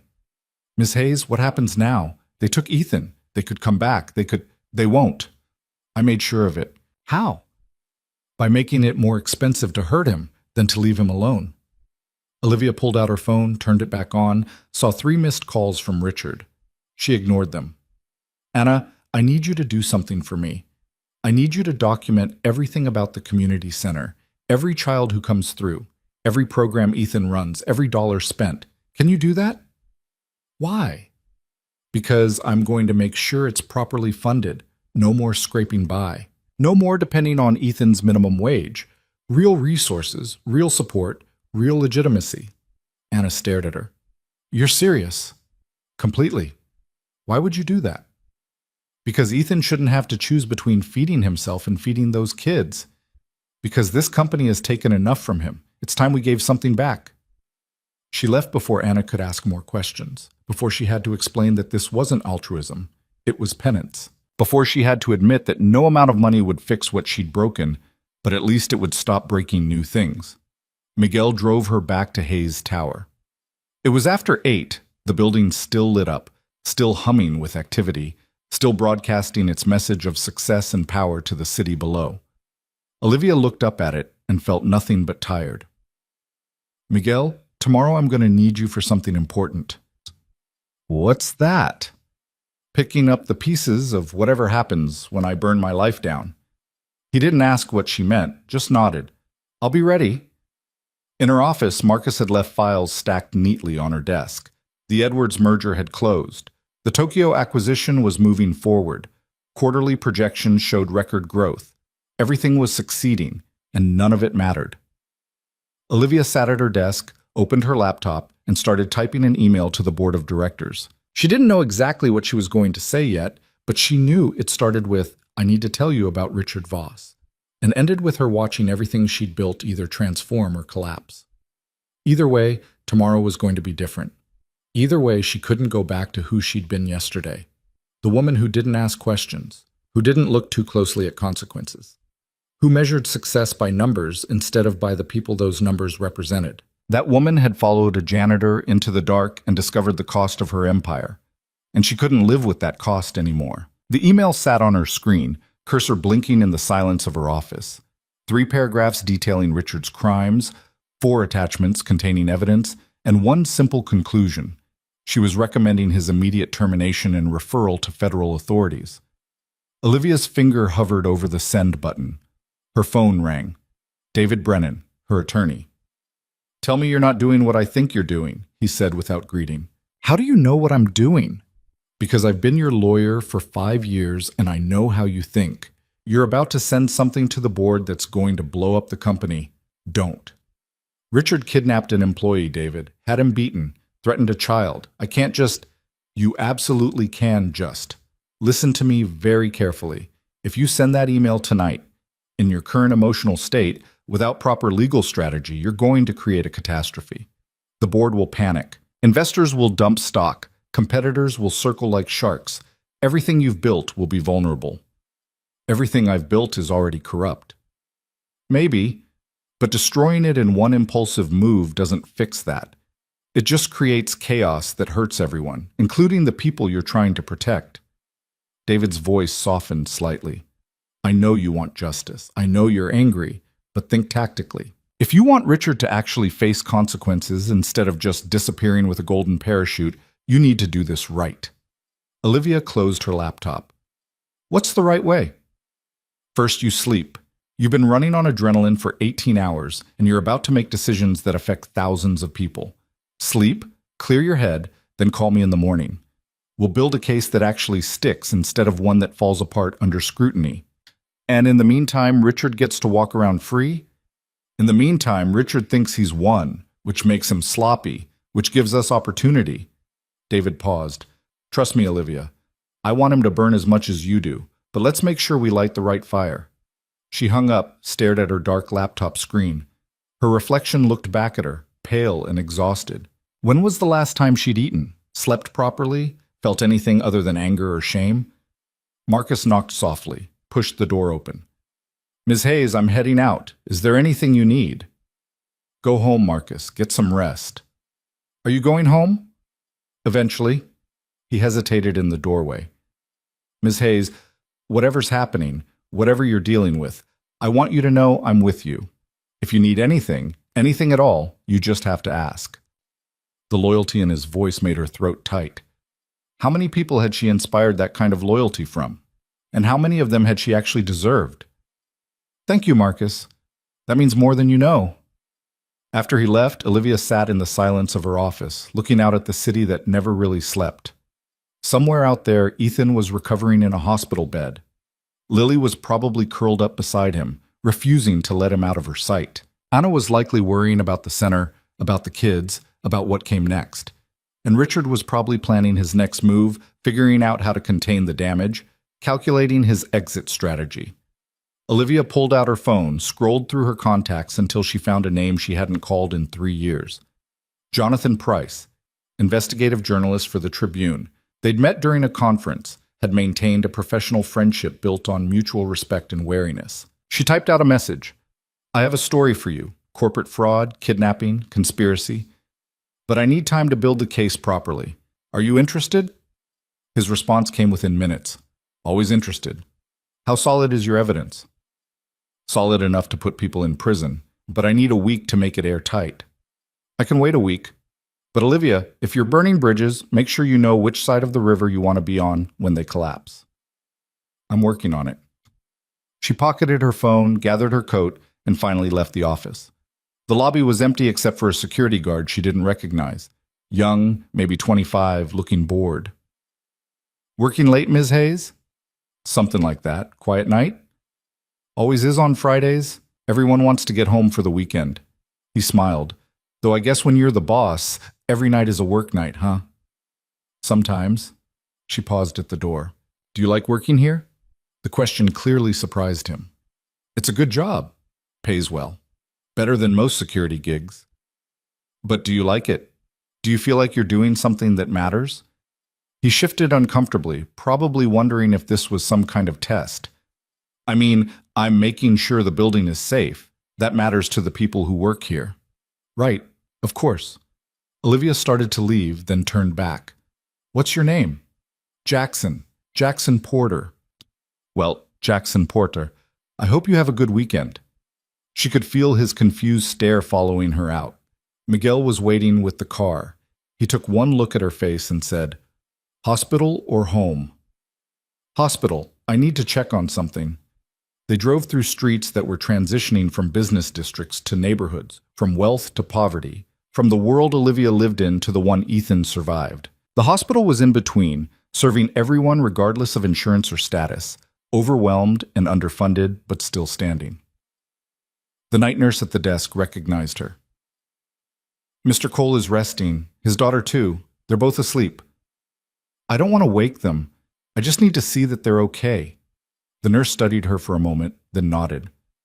Room 412. But if you wake that little girl, she'll probably cry. She finally settled down an hour ago. Olivia walked quietly down the hallway, past rooms where people fought private battles with pain and illness and fear. She'd never spent much time in hospitals. Her father's stroke had been handled at a private facility. Her own health was maintained through preventive care and concierge medicine. This was different.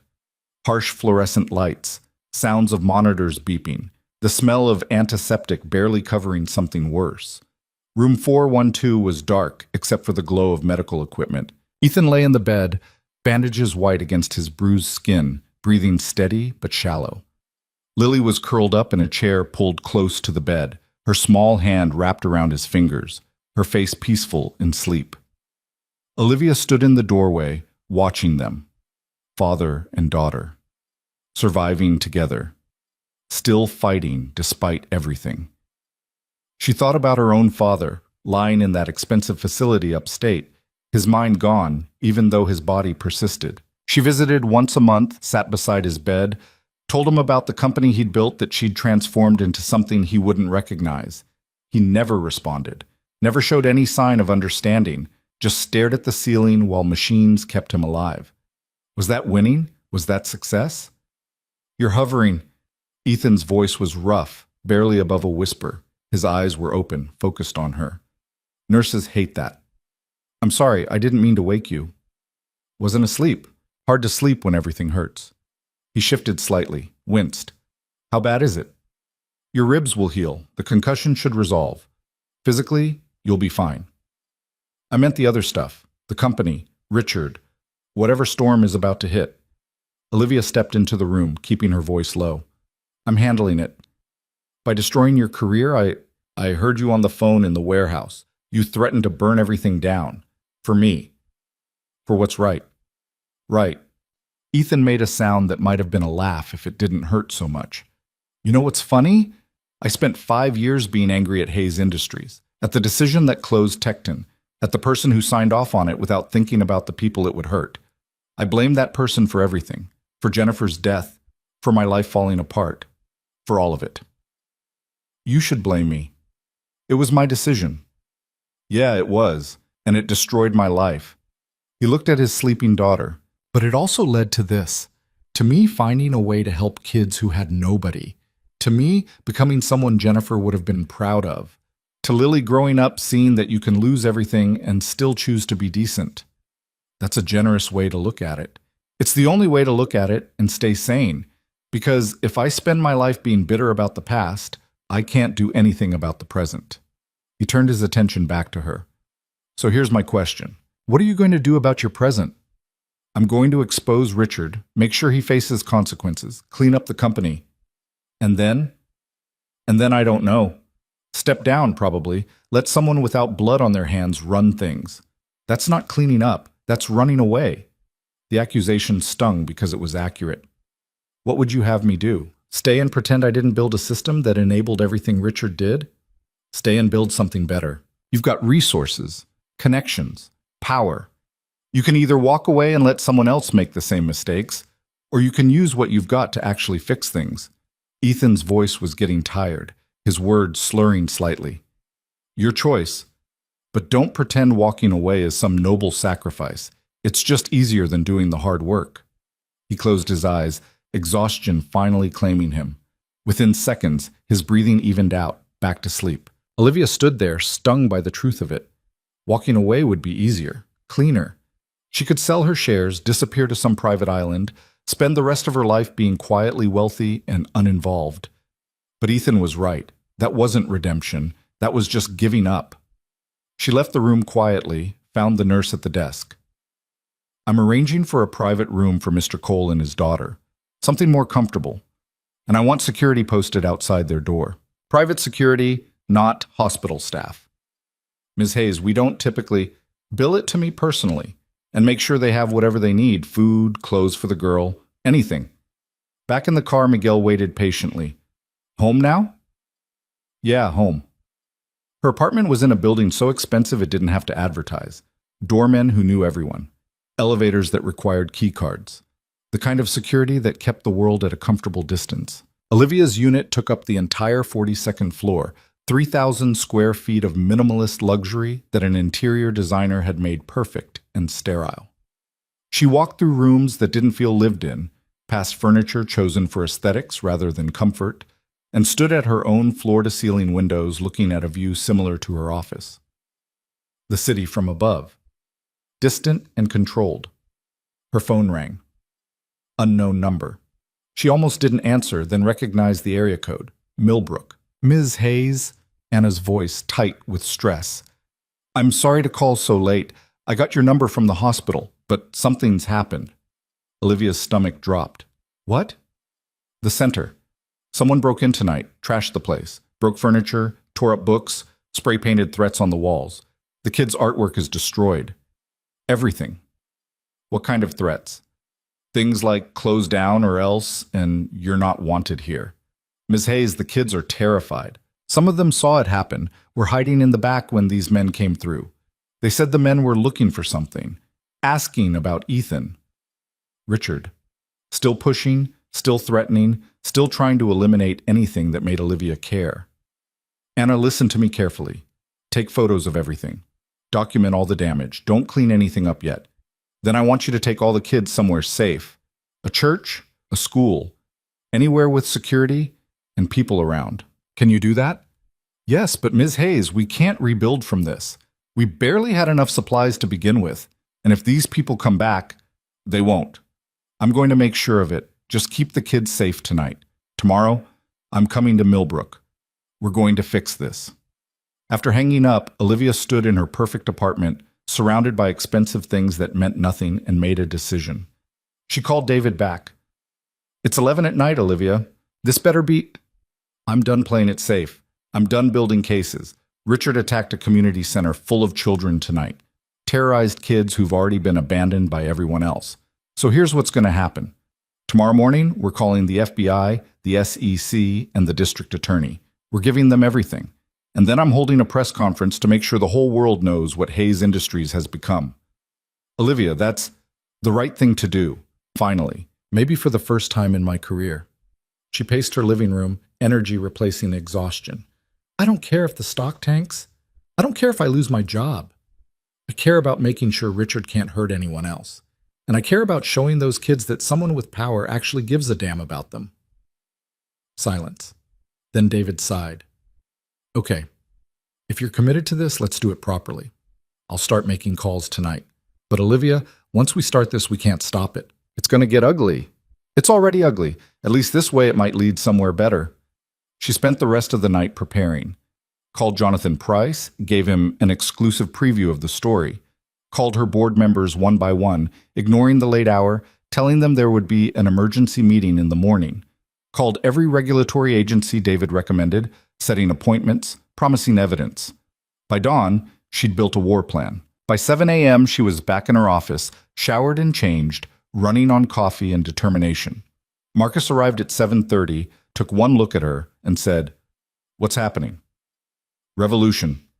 Get me Richard Voss's location. I want him in conference room A by 8:30. "Ms. Hayes, he's not scheduled. I don't care. Find him and tell him I need to see him immediately. Tell him it's about coal. That'll get him here." While she waited, the board members arrived, looking confused and irritated. 8 powerful people who'd helped her build Hayes Industries, who'd profited from every ruthless decision, who'd applauded her efficiency. At 8:30, Richard walked into the conference room, confident and composed. "Olivia, I got your message. What's this about?" "Sit down." He looked at the board members, at their expressions, and his confidence faltered slightly. "What's going on?" "You're fired. Effective immediately. Security is already clearing out your office. You have 10 minutes to leave the building before I call the police." Richard laughed. "You can't fire me. I have a contract. I have relationships with half the people in this room. And I have information that would destroy you if it became public." "You mean the information about corporate espionage? About Vanguard Strategic Consulting? About your shell companies and offshore accounts?" Olivia opened her laptop, turned it so everyone could see the screen. "Because I've spent the last 12 hours giving that information to federal authorities. They're very interested." Richard's face went pale. "You're bluffing." FBI agent Sarah Chen would disagree. "She's downstairs right now with a warrant for your arrest. Corporate espionage, fraud, conspiracy, kidnapping. They've been building a case for 6 months. I just gave them the final pieces they needed." That was a slight exaggeration. The FBI was downstairs, but the case was hours old, not months. But Richard didn't know that. "This is insane." Richard turned to the board. "You're going to let her destroy the company over some personal vendetta? She's having an emotional breakdown. She's not thinking clearly." Actually," said Patricia Morrison, the board member who'd been with the company longest, "I think she's thinking more clearly than she has in years. I've been worried about some of your activities, Richard, your expense reports, your private meetings, but Olivia vouched for you, so I stayed quiet." Patricia looked at Olivia. "I'm sorry I didn't speak up sooner." Other board members nodded. Not all of them. 2 looked angry, probably the ones Richard had cultivated most carefully. But enough. A majority. Richard's composure finally cracked. "You stupid woman, you have no idea what you've done. I was protecting you, protecting this company. And you're throwing it away for what? A janitor? Some poor kids nobody cares about?" "I care about them. That's the difference between us." "The difference between us," Richard said, his voice venomous, "is that I understand how the world actually works. Power, money, control, that's what matters. Not sentiment, not morality, not saving people who can't save themselves." "You're right. That is the difference." Olivia stood. "Security, please escort Mr. Voss out of the building." 2 guards appeared, professionals who'd been briefed on exactly how this would go. Richard looked between them, at Olivia, at the board members who were avoiding his gaze. "This isn't over," he said. "You think you've won, but you've just started a war you can't finish." "Good. I'm tired of peace that costs too much." They let him out. Through the glass walls, Olivia watched him go, this man who'd been her mentor and partner and secret enemy. Part of her felt satisfaction. Most of her just felt tired. Patricia stood. "Olivia, we need to discuss damage control. Richard's arrest is going to cause chaos. Stock will drop. Investors will panic. We need a strategy." I know. That's why I've scheduled a press conference for 10 a.m. I'm going to explain everything. The fraud, the corruption, the steps we're taking to fix it. But that's commercial suicide. Maybe. Or maybe it's the only way to save the company's soul. Olivia looked at each board member in turn. I'm not asking permission. I'm informing you of my decision. If you want to replace me after this, that's your right. But I'm doing this regardless. The room was silent. Then Patricia smiled, a real smile that reached her eyes. About damn time someone in this industry showed some backbone. I'm with you. One by one, the others nodded agreement. Even the two who'd seemed angry earlier, though they looked reluctant. All right then. Olivia checked her watch. I have 90 minutes to prepare. Anyone have objections they want to voice now before this becomes official? No one spoke. Good. Let's get to work. The press conference was held in the main auditorium, usually reserved for product launches and investor meetings. Today it was packed with reporters, cameras, and curious employees who'd heard rumors and wanted to know what was happening to their company. Olivia stood at the podium, notes in front of her that she'd decided not to use. This needed to be honest, raw, not corporate speak and careful phrasing. Good morning. My name is Olivia Hayes, and I'm the CEO of Hayes Industries. I'm here to tell you about the worst mistake of my career, actually, about many mistakes, but one in particular that's led to everything happening today. She told them about Tecton, about the decision 5 years ago to cancel contracts, about the bankruptcy that followed, about the lives destroyed by her efficiency. She told them about Ethan Cole, about Jennifer's death, about a man who'd survived her decisions and somehow become better instead of bitter. Then she told them about Richard Voss, about the fraud, the espionage, the violence, about a system so corrupt that it tried to destroy an innocent man rather than admit wrongdoing. I'm responsible, she said, not just for Richard's crimes, though I should have caught them sooner, but for building a culture where efficiency mattered more than people, where profit was the only metric of success, where we measured ourselves by how much we could take instead of how much we could give. The room was absolutely silent. Cameras captured every word. So here's what's going to change. Starting today, Hayes Industries is committing to a full ethics review of every department, every decision, every practice. We're establishing an independent oversight board with real power to investigate and correct problems. We're implementing new policies that consider community impact, not just financial returns. And we're setting up a fund to help the people in communities hurt by our past decisions. She paused, looking directly at the cameras. This will cost us. In stock value, in efficiency, in competitive advantage. Some of you watching this are probably already planning to short our stock. That's your right. But I'd rather run a company that's worth less money and worth more as a human institution than continue building an empire on other people's suffering. More silence. Then someone started clapping. A reporter in the back row. Then another. Then more. Until half the room was applauding while the other half sat in stunned silence. Olivia stepped away from the podium, ignored the shouted questions, and walked out. In the hallway, Marcus was waiting with her phone. You're trending on every social media platform. The stock is down 12% and dropping. And you have about 40 messages from people who either think you're a hero or think you've lost your mind. What do you think? I think you just made my job a lot more interesting. He smiled. Where to now? Millbrook. I have a community center to rebuild. The drive took 40 minutes. By the time they arrived, news vans were already there, having followed the press conference thread. Jonathan Price stood outside with his camera crew, looking satisfied. Hell of a story, he said when Olivia approached. You know this is going to define your career, right? Everything else you've done, everything you might do, this is what people will remember. Good. Maybe it'll inspire someone to make better choices than I did. Inside the center, the damage was worse than Anna had described. Every piece of furniture was broken or overturned. Books lay in shredded piles. The children's artwork was torn from the walls, destroyed. Spray paint covered every surface, profane and threatening. Anna was there with a few volunteers trying to salvage what they could. She looked up when Olivia entered, exhaustion and defeat in her expression. Ms. Hayes, I don't know where to start. We can't fix this. We don't have the money or the resources or... Yes, you do. Because I'm giving them to you. Olivia pulled out her phone, made a call. Marcus, I need contractors at this address. Full renovation team. Whatever it takes to make this space safe and functional. I don't care about the cost, and I need it done in 2 weeks. 2 weeks? Ms. Hayes, that's possible with enough money and motivation. Make it happen. She hung up, turned to Anna. The center is getting a complete renovation. New furniture, new supplies, new everything, plus an endowment that will fund operations indefinitely. You'll never have to worry about money again. Anna's eyes filled with tears. Why? Why would you do this? Because Ethan shouldn't have to sacrifice everything to help people. Because these kids deserve better. And because I have a lot to make up for. One of the volunteers, a teenager Olivia recognized from her first night watching the center, spoke up. Is Mr. Ethan okay? We heard something bad happened. He's recovering. He'll be back soon. Good. Because we need him. He's the only adult who actually cares, who doesn't just pretend or do it for credit or whatever. He actually means it.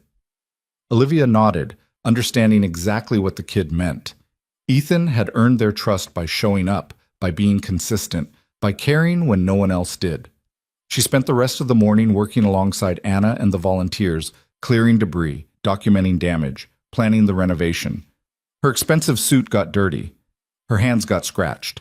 And for the first time in years, she felt like she was actually accomplishing something real.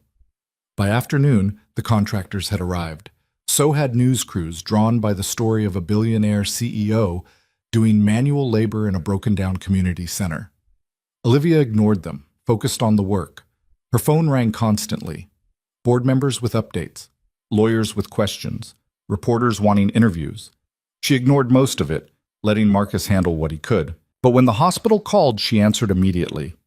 Ms. Hayes, this is Dr. Patterson. Mr. Cole is asking to speak with you. He's insisting on leaving against medical advice, and I thought perhaps you could convince him to stay another day. Put him on. A pause, then Ethan's voice, still rough but stronger. They're telling me I need to stay, but I need to check on the center. Anna told me what happened. The center is being handled. I'm here right now. We're rebuilding everything. You're there, personally there? Personally here, with contractors and a renovation budget that would make you pass out if you knew the numbers. Silence. Then, why? Because you were right. Walking away isn't redemption. Fixing things is. So that's what I'm doing, starting here. Olivia. He'd never used her first name before. It sounded strange, intimate. Thank you for all of this, for caring. Thank you for showing me what caring actually looks like. She hung up, got back to work. By evening, the center had been cleared of debris. The contractors had assessed the damage and promised a 2-week timeline that would transform the space. Anna was already planning new programs, her exhaustion replaced by cautious hope. I never thought this would happen, she said, looking at the plan spread across a makeshift table. I thought we'd just keep scraping by forever, or eventually give up. You don't have to scrape by anymore. You've got resources now, use them. What about Ethan? When he comes back, what happens to him? Does he still work at Hayes Industries? That's up to him. But whatever he decides, his daughter's education is paid for. College, graduate school, whatever she needs. And the center has an endowment that'll fund it for the next 50 years. With or without Ethan, this place survives. Anna wiped her eyes. I don't know how to thank you. Don't thank me. Just keep doing what you're doing. Keep helping these kids. That's thanks enough. Olivia left as the sun was setting, casting long shadows across Millbrook's broken streets. Miguel was waiting with the car, patient as always. Long day, he observed. Longest of my life. And it's not over yet. Where to? The hospital. One more stop. Ethan was awake when she arrived, sitting up in bed, looking less damaged than yesterday, but still bruised and bandaged. Lily was doing homework at a small table the hospital had provided, her tongue sticking out in concentration. Look, Daddy, I got all the math problems right. She held up her worksheet proudly. That's my girl, smart like your mom. Mom was the smartest person ever, right? Tied with you. You're both the smartest people I know. Lily beamed, went back to her homework. Ethan watched her with an expression Olivia was learning to recognize. Love mixed with fear, pride mixed with worry, the constant tension of single parenthood. How are you feeling? Olivia asked from the doorway. Like I got hit by several large men, but better than yesterday. He gestured to the visitor chair. Come in. I promise I won't bleed on you. She sat, suddenly unsure what to say. This man she barely knew had changed her entire life in 3 days, had shown her what she'd been missing, what she'd been running from, what she'd been too afraid to see. I'm sorry, she said finally. For what? For everything. For the decision that destroyed your life. For not catching Richard sooner. For building a company that valued profit over people. For... Stop. Ethan held up his hand. I already forgave you for Tecton. Not because you earned it, because holding on to anger was killing me from the inside. And yeah, your company made decisions that hurt me. But you know what? I made the choice to turn that pain into purpose. That's on me, not you. You're being too generous. I'm being realistic. You can't carry guilt for every consequence of every decision. You'll go crazy. Trust me. I tried. Lily looked up from her homework. Daddy, is Ms. Olivia your friend? I think so. Is that okay? Yeah, she helped us. Friends help each other. Simple logic from a 7-year-old, but accurate. Lily's right, Olivia said. Friends help each other. So let me help you. Your job at Hayes Industries, if you want to come back, you can. With a real position, real pay, real benefits. Or if you don't want anything to do with the company, I understand, but either way, I'm making sure you and Lily are taken care of. I don't want charity. It's not charity. It's compensation for what the company took from you. Call it whatever makes you comfortable, but take it.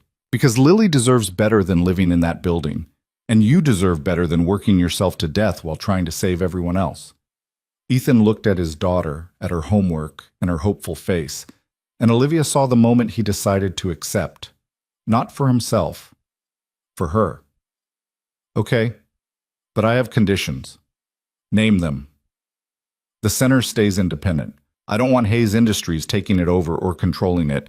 Your endowment, your support, that's appreciated. But the center belongs to the community. Agreed. And I want to work with the oversight board you mentioned, the one making sure the company doesn't hurt people anymore. I want to be part of making sure what happened to me doesn't happen to others. Absolutely. You'd be perfect for it. Then, okay, we have a deal. He held out his hand and she shook it, his grip firm despite the bandages. Partners in fixing what's broken. Partners. Olivia stayed for another hour talking about plans for the center, about changes at the company, about everything that had happened and everything that needed to happen next. Lily finished her homework and curled up in the chair to watch cartoons on the small hospital TV. The moment felt ordinary, simple, real. When she finally left, the hospital corridors were quiet. The evening shift settled in. At the elevator, she ran into Dr. Patterson. Ms. Hayes, I wanted to thank you for what you're doing for Mr. Cole. We see a lot of patients who fall through the cracks. It's nice when someone catches them. I almost didn't. I almost let him fall. But you didn't. That's what matters.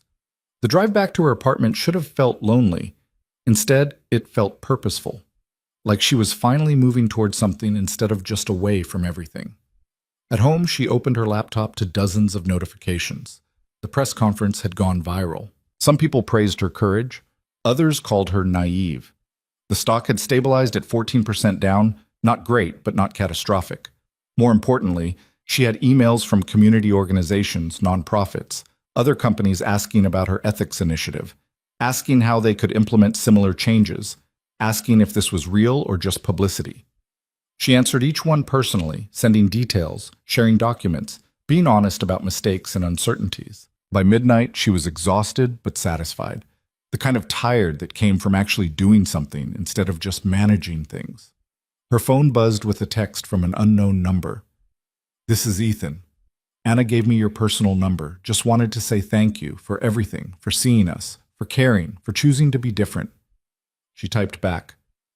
Thank you for showing me what different looks like. Rest and recover. Tomorrow we start rebuilding. Tomorrow, he confirmed. Olivia set her phone down, looked out at the city, and allowed herself to feel something she hadn't felt in years. Hope. Not naive hope that everything would be fixed easily, but realistic hope that fixing things was possible, that change could happen, that she could be part of making the world slightly less broken. It wasn't redemption. Not yet. Maybe not ever. but it was a start. 3 months felt like 3 years when you were rebuilding everything you'd ever believed about yourself. Olivia stood in the renovated community center, watching children flood through doors that no longer hung crooked, into spaces that smelled like fresh paint instead of mold. The transformation was complete. New floors, new furniture, a proper kitchen, classrooms with actual desks and supplies, even a small library filled with books the kids could actually keep. But the real transformation wasn't the building. It was the faces of the people inside it. "Ms. Hayes!" Maya, the little girl Olivia had first seen through a gap in the boards, ran up with a book clutched to her chest. "Look, I finished the whole chapter book by myself." "That's incredible, Maya. What's next?" "Ms. Anna says I can read anything I want now. She says I'm ready for the hard books." "Then you better get started. You've got a lot of reading ahead of you." Maya grinned and ran off to show her achievement to anyone who'd listen. Anna appeared beside Olivia, clipboard in hand, looking remarkably different from 3 months ago. Less exhausted, more hopeful, actually smiling. "Attendance is up 40% since reopening," Anna said. "We've got kids coming from 6 different schools now. Word's spreading that this place is real, that it's not going anywhere." "Good, that was the point. It's more than that, though. It's what you and Ethan did together. The funding, yes, but also the visibility. When a billionaire CEO shows up personally to help rebuild a community center in Millbrook, people notice. They start thinking maybe their kids matter after all." Olivia watched the children, listened to their laughter echoing off walls that had once been marked with threats. "I didn't do this for visibility." "I know, that's why it matters." Ethan emerged from one of the classrooms, looking healthier than he had in the hospital, but still carrying the ghost of those injuries in the way he moved. Lily was with him, holding a stack of papers that were clearly her artwork. "Daddy, can we put these on the wall, in the good frames?" "Absolutely. Your art deserves to be seen." "Ms. Olivia." Lily spotted her and rushed over. "I made one for you too. See? It's you and Daddy and me and all the kids. We're all together." The drawing was simple, the kind of honest art children created before they learned to doubt themselves. Stick figures holding hands in front of a building with the sun shining overhead, hopeful and uncomplicated. "It's perfect," Olivia said, taking it carefully. "Can I keep it?" "That's why I made it, for your office, so you remember us." "I could never forget you." Ethan walked over, his expression amused. "She's been working on that for 2 weeks, very serious about getting the proportions right." "Well, she succeeded. This is going in a frame on my desk." "Your desk that you barely sit at anymore," Anna observed. "I swear you're here more than you're at Hayes Tower." That was probably true. Over the past 3 months, Olivia had split her time between the company and Millbrook, finding that the latter felt more important than the former most days. The board had accepted her new direction, partly because they believed in it, and partly because the alternative was replacing her during a crisis. The stock had recovered to within 5% of its previous value. The ethics overhaul was ongoing, messy, revealing problems they'd all pretended didn't exist.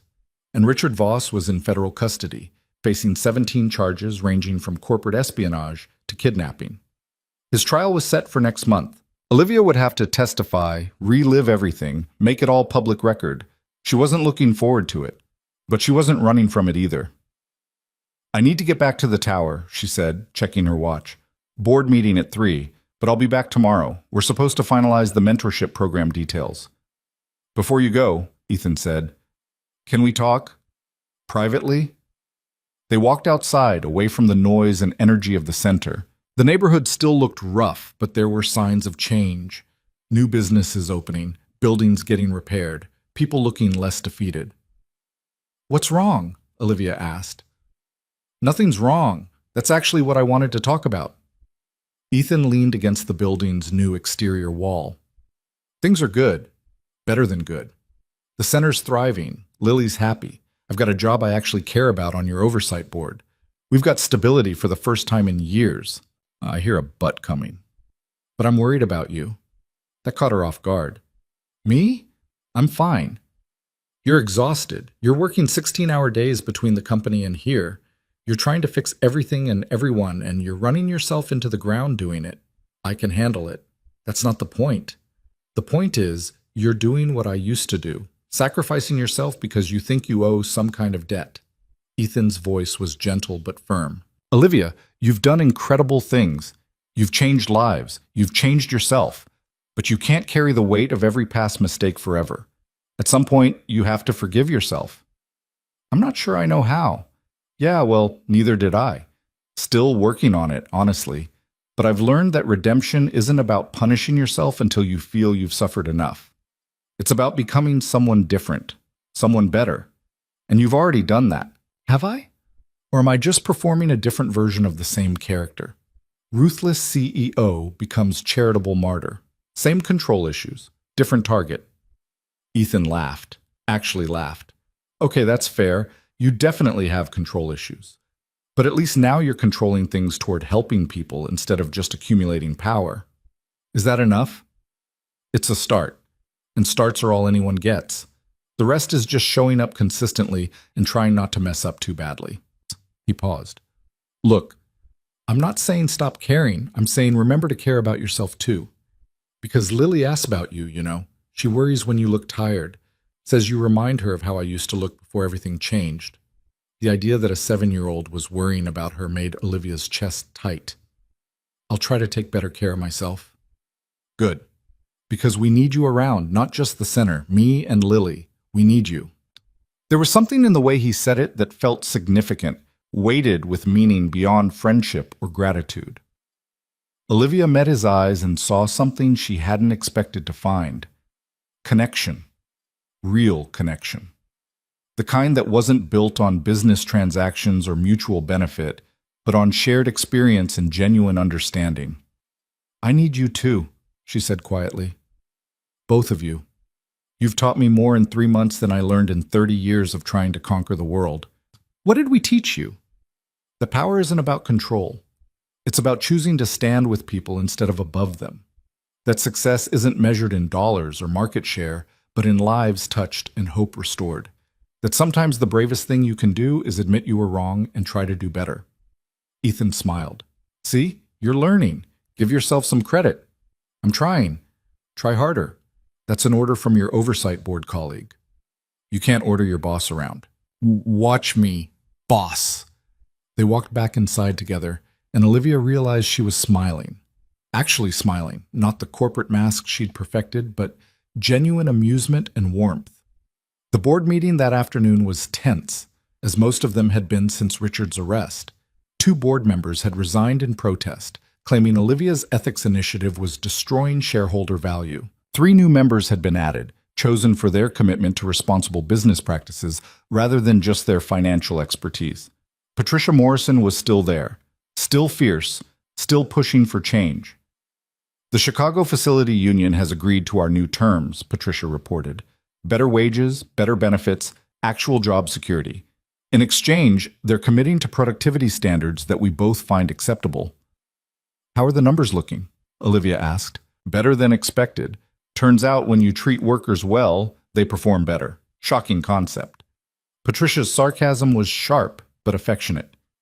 We're actually seeing productivity increases across all the facilities that have implemented the new standards. What about the competition? Are they adjusting their strategies? Some are. Others are waiting to see if this is sustainable or just a publicity stunt. Patricia looked at Olivia directly. Which brings me to my next point. We need to talk about succession planning. The room went quiet. I'm not going anywhere, Olivia said. Not now. But you've put a target on your back with these changes. Other companies don't like what you're doing because it makes them look bad. Shareholders in those companies don't like it because it suggests alternative ways of measuring success. You've made enemies, Olivia, powerful ones, and we need to make sure that if something happens to you, these changes survive. What are you suggesting? I'm suggesting we build this into the company's constitution, make the ethics oversight board mandatory, make the community impact assessments required for all major decisions, make it so that whoever comes after you can't just undo everything we've built. It was smart, practical, exactly the kind of strategic thinking Olivia had always valued in Patricia. Draft the proposal. We'll vote on it next meeting. After the board dispersed, Olivia returned to her office to find Marcus waiting with a stack of messages and a concerned expression. Richard's lawyer called. They want to negotiate a plea deal. They're offering to provide testimony against his corporate espionage clients in exchange for reduced charges. What does David think? He thinks it's worth considering. We get the bigger fish, Richard still goes to prison, just not for as long. Olivia thought about it, about justice and revenge and the difference between them, about whether she wanted Richard to suffer or just wanted him stopped. Tell David to negotiate, but I want to approve the final terms before anything's signed. Understood. Also, you have a visitor. She's waiting in conference room C. Who? She wouldn't say, just said she needed to speak with you about Tecton Manufacturing. Olivia felt her stomach drop. Tecton, the ghost that had started everything. The woman in conference room C was in her 50s, wearing clothes that had been nice once but were now worn at the edges. Her hands were rough, her expression guarded. She stood when Olivia entered. Ms. Hayes, thank you for seeing me. I'm Susan Park. I worked at Tecton for 12 years before it closed. Ms. Park, please sit. What can I do for you? Susan sat, but her posture remained tense. I heard about what you've been doing, the Ethics Initiative, the Community Center, helping Ethan Cole, and I thought maybe you'd want to know what happened to the rest of us. I do, very much. Most of us found work eventually, not good work, not like Tecton, but enough to survive. Some didn't, some gave up. A few died. Health issues they couldn't afford to treat, stress-related problems, one suicide. Susan's voice was matter-of-fact, but pain lurked beneath the surface. We scattered, lost touch, lost community. Tecton wasn't just jobs, it was family. And when it closed, that family broke apart. Olivia listened, letting the weight of it settle. I'm sorry. I know that doesn't change anything, but I am genuinely sorry. I didn't come here for an apology. I came here because I heard you're trying to make things right, and I wanted to know if that includes us, the ones you forgot about before. Yes, it does. What do you need? Susan pulled out a folder, slid it across the table. There are 43 of us from Tecton who are still struggling, can't find stable work, dealing with health issues we can't afford to treat, drowning in debt from the years we were unemployed. I made a list. Names, situations, what kind of help would make a difference? Olivia opened the folder, scanned the pages. Detailed notes on each person. Medical bills, job skills, family situations. Susan had done thorough work. You put this together yourself? Someone had to. We were invisible before. I'm tired of being invisible. You're not invisible, not anymore. Olivia pulled out her phone, called Marcus. I need you to set up a meeting with our HR director and our community investment team. Tomorrow morning. High priority. She turned back to Susan. Here's what we're going to do. Hayes Industries is establishing a displaced workers fund specifically for people affected by our past business decisions. Tecton workers will be the first beneficiaries. We'll provide job placement assistance, skills retraining, medical care coverage for existing conditions, and financial support to address immediate crises. Susan stared at her. Why? We're just names on a list. Why would you do this? Because you're not just names on a list. You're people whose lives my company disrupted. And because I'm learning that real power isn't about making the biggest profit. It's about taking responsibility for the consequences of your choices. That's going to cost millions. Then it costs millions. We've been making plenty of money. Time we spent some of it on actually helping people. Susan's eyes filled with tears she tried to hide. I didn't expect this. I thought maybe you'd feel guilty enough to hire a few of us. I didn't expect actual change. Yeah, neither did I 3 months ago. But here we are. Here we are, Susan echoed. She wiped her eyes, steadied herself. Thank you, Ms. Hayes, from all of us. Thank you. After Susan left, Olivia sat in the conference room, staring at the folder of names. 43 people. 43 lives disrupted. And those were just the ones Susan knew about. How many others had been affected? How many families broken? How many futures derailed? She couldn't fix all of it, couldn't undo the past. But she could acknowledge it, take responsibility, try to help. That evening, she drove back to Millbrook. The center was closed for the night, but lights were on in Ethan's new apartment, a real apartment in a better building, safe and clean, with room for Lily to have her own bedroom. Olivia had helped arrange it, along with furniture and everything else they needed. She knocked. Ethan answered in sweatpants and a t-shirt, looking domestic and comfortable. "Olivia, is everything okay? Can I come in? I need to talk." "Of course." Inside, Lily was already asleep in her room, door slightly ajar, so Ethan could hear if she needed him. The apartment was lived in but organized, with Lily's artwork on the walls and books stacked everywhere. It felt like a home. "Want coffee? Tea? I've got both now that I can actually afford groceries." "Tea is fine." They sat at his small kitchen table while water heated. Ethan studied her expression and said, "Something happened. A woman came to see me today.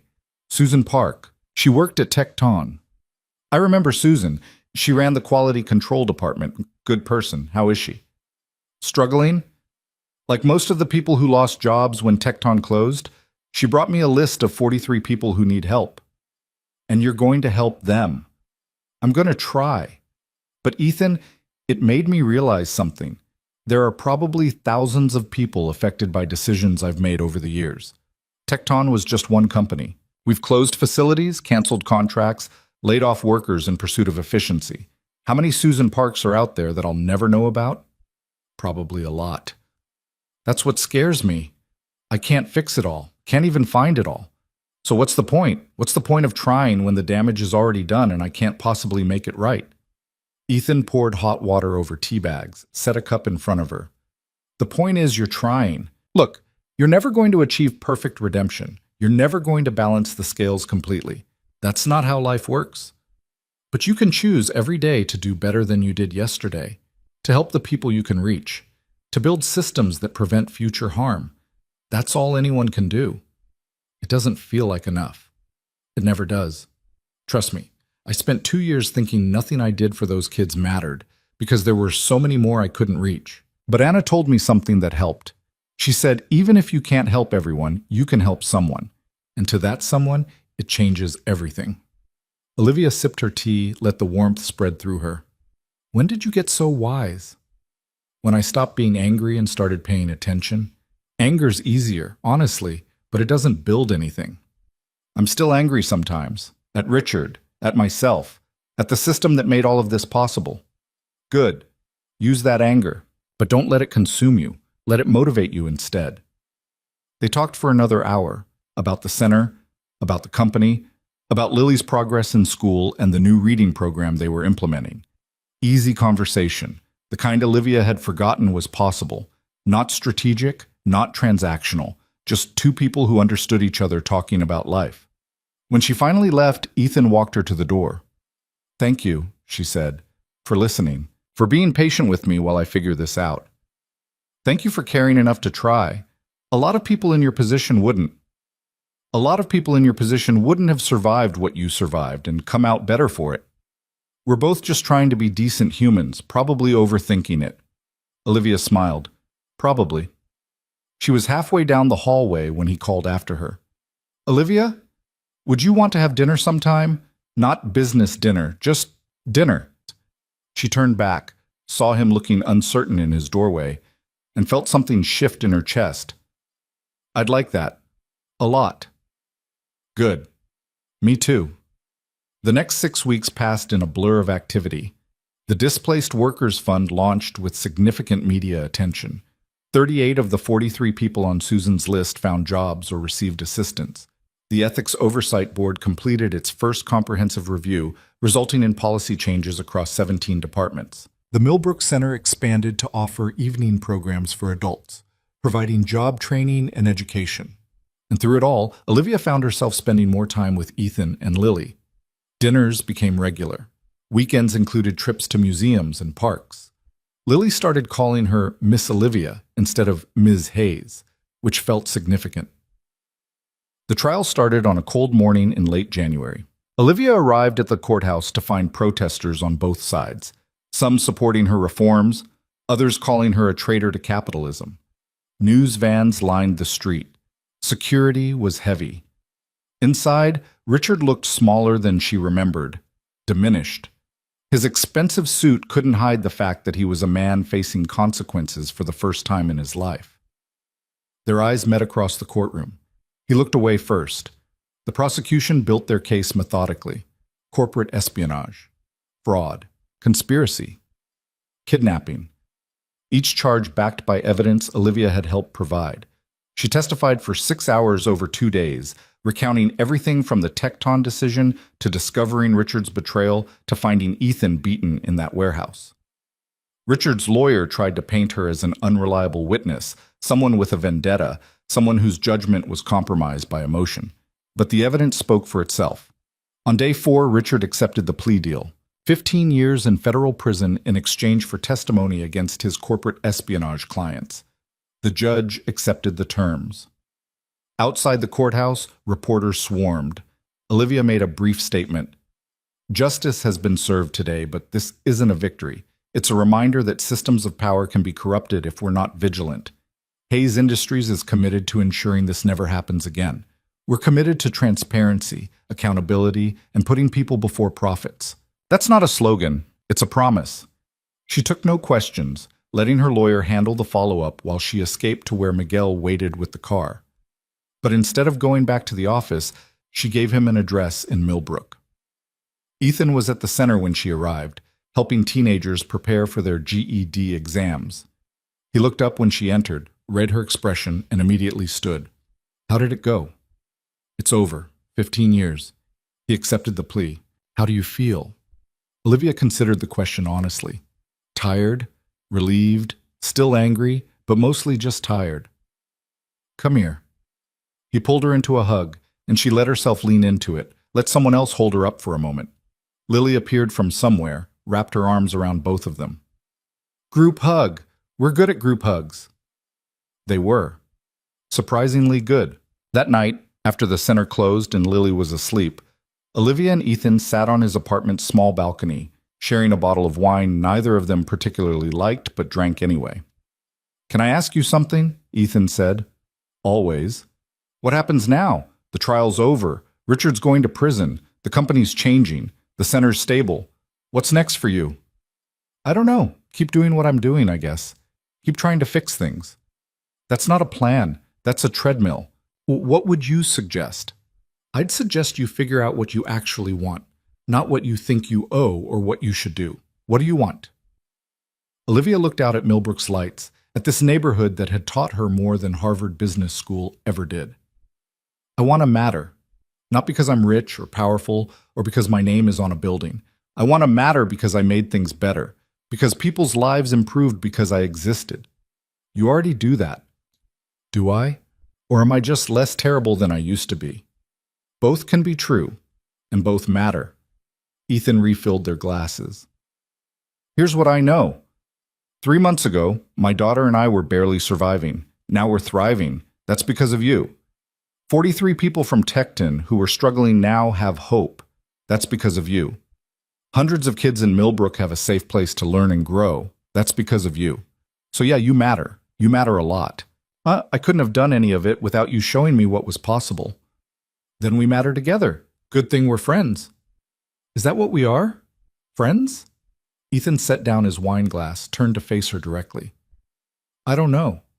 What do you want us to be?" It was the same question he'd asked about her future. What did she want? She wanted this, these quiet moments, this man who'd survived her worst decisions and somehow forgave her, this child who'd adopted her into their small family without hesitation, this life that wasn't perfect or easy, but was real. "I want us to be whatever we can be," she said carefully. "I want to keep having dinners and helping with homework and building something that matters. I want to be part of your life and have you be part of mine. Is that enough?" "It's more than enough. It's everything." He kissed her then, gentle and uncertain, asking permission with the gesture. She kissed him back, answering yes, yes to this, yes to possibility, yes to trying to build something good from the wreckage of the past. When they pulled apart, he was smiling. That was unexpected. Good unexpected or bad unexpected? Very good, scary good, the kind that makes you think maybe life can actually change for the better. Life can change. We're proof of that. Yeah, we are. 6 months later, Olivia stood at a podium in front of 500 business leaders at the National Commerce Conference. She'd been invited to speak about Hayes Industries' transformation, about ethics in business, about measuring success beyond profit margins. A year ago, she would have talked about strategy and market share. Today, she talked about people. I used to think power meant control, she said. The ability to make decisions that shaped markets and moved millions of dollars. I measured success by stock prices and acquisition deals.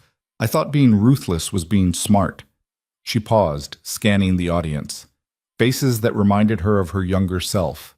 Ambitious, hungry, convinced that winning meant taking more than you gave. I was wrong. Power isn't about control. It's about responsibility. Success isn't about how much you accumulate.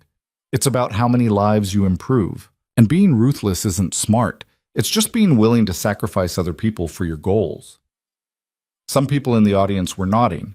Others looked skeptical. A few looked hostile. I'm not going to stand here and tell you that changing Hays Industries has been easy or profitable in the short term. We've taken hits to our stock value. We've lost contracts because we wouldn't compromise our new ethics standards. We've had to make hard choices that cost money. She clicked to the next slide showing graphs of their performance over the past 6 months. But we've also seen productivity increase, employee retention improve, innovation accelerate because people feel invested in what they're building. We're proving that you don't have to choose between doing good and doing well. You can do both. But only if you're willing to redefine what doing well actually means. After the speech, during the networking reception, a young woman approached, maybe 25, wearing a suit that was trying too hard, carrying herself with the aggressive confidence of someone still proving themselves. Ms. Hays, I have to say, I don't buy it. Which part? All of it. You're a billionaire telling other billionaires to care about workers. It's easy to be generous when you've already made your fortune, but some of us are still trying to build ours. We can't afford to prioritize ethics over results. Olivia recognized herself in this woman, the younger version who'd thought compassion was weakness, who'd believed you had to be ruthless to matter. What's your name? Olivia asked. Jennifer Cross. I'm VP of Operations at TechCore. Jennifer, can I tell you something I wish someone had told me when I was your age? Sure. The fortune doesn't make you happy. The power doesn't fulfill you. You reach the top and realize it's just as empty as the bottom, except now you've hurt people getting there. And those people haunt you. Trust me on this. So what's the alternative? Be nice and lose? Be decent and win differently. Build something that lasts because it's good, not just because it's profitable. Leave a legacy that people thank you for instead of one they survive despite you. Jennifer looked unconvinced but thoughtful. I'll think about it. That's all I ask. Later that night, back in her hotel room, Olivia video called Ethan. His face appeared on screen, Lily visible in the background doing homework. How was the speech? He asked. I either inspired people or confirmed their belief that I've gone soft. Hard to tell. Did you believe what you said? Every word. Then it doesn't matter what they think. You're living your truth. That's what counts. Lily pushed into frame. Miss Olivia, I got an A on my science project, the one about plant growth. That's amazing. I knew you would. You worked so hard on it. Daddy helped, but I did most of it myself. That's exactly how it should be. I'm proud of you. After they hung up, Olivia sat in the quiet luxury of her hotel room and realized something. This mattered more than the speech, more than the conference, or the business leaders, or the potential influence. This connection, this family that had adopted her into their circle of care. She'd spent 30 years building an empire. Now she was learning to build a life. The following month, Hays Industries announced a major restructuring. Not layoffs or consolidations, but a complete reorganization around sustainability and social impact. They established partnerships with community organizations in every city where they operated. They implemented profit-sharing programs for all employees. They committed to carbon neutrality by 2028.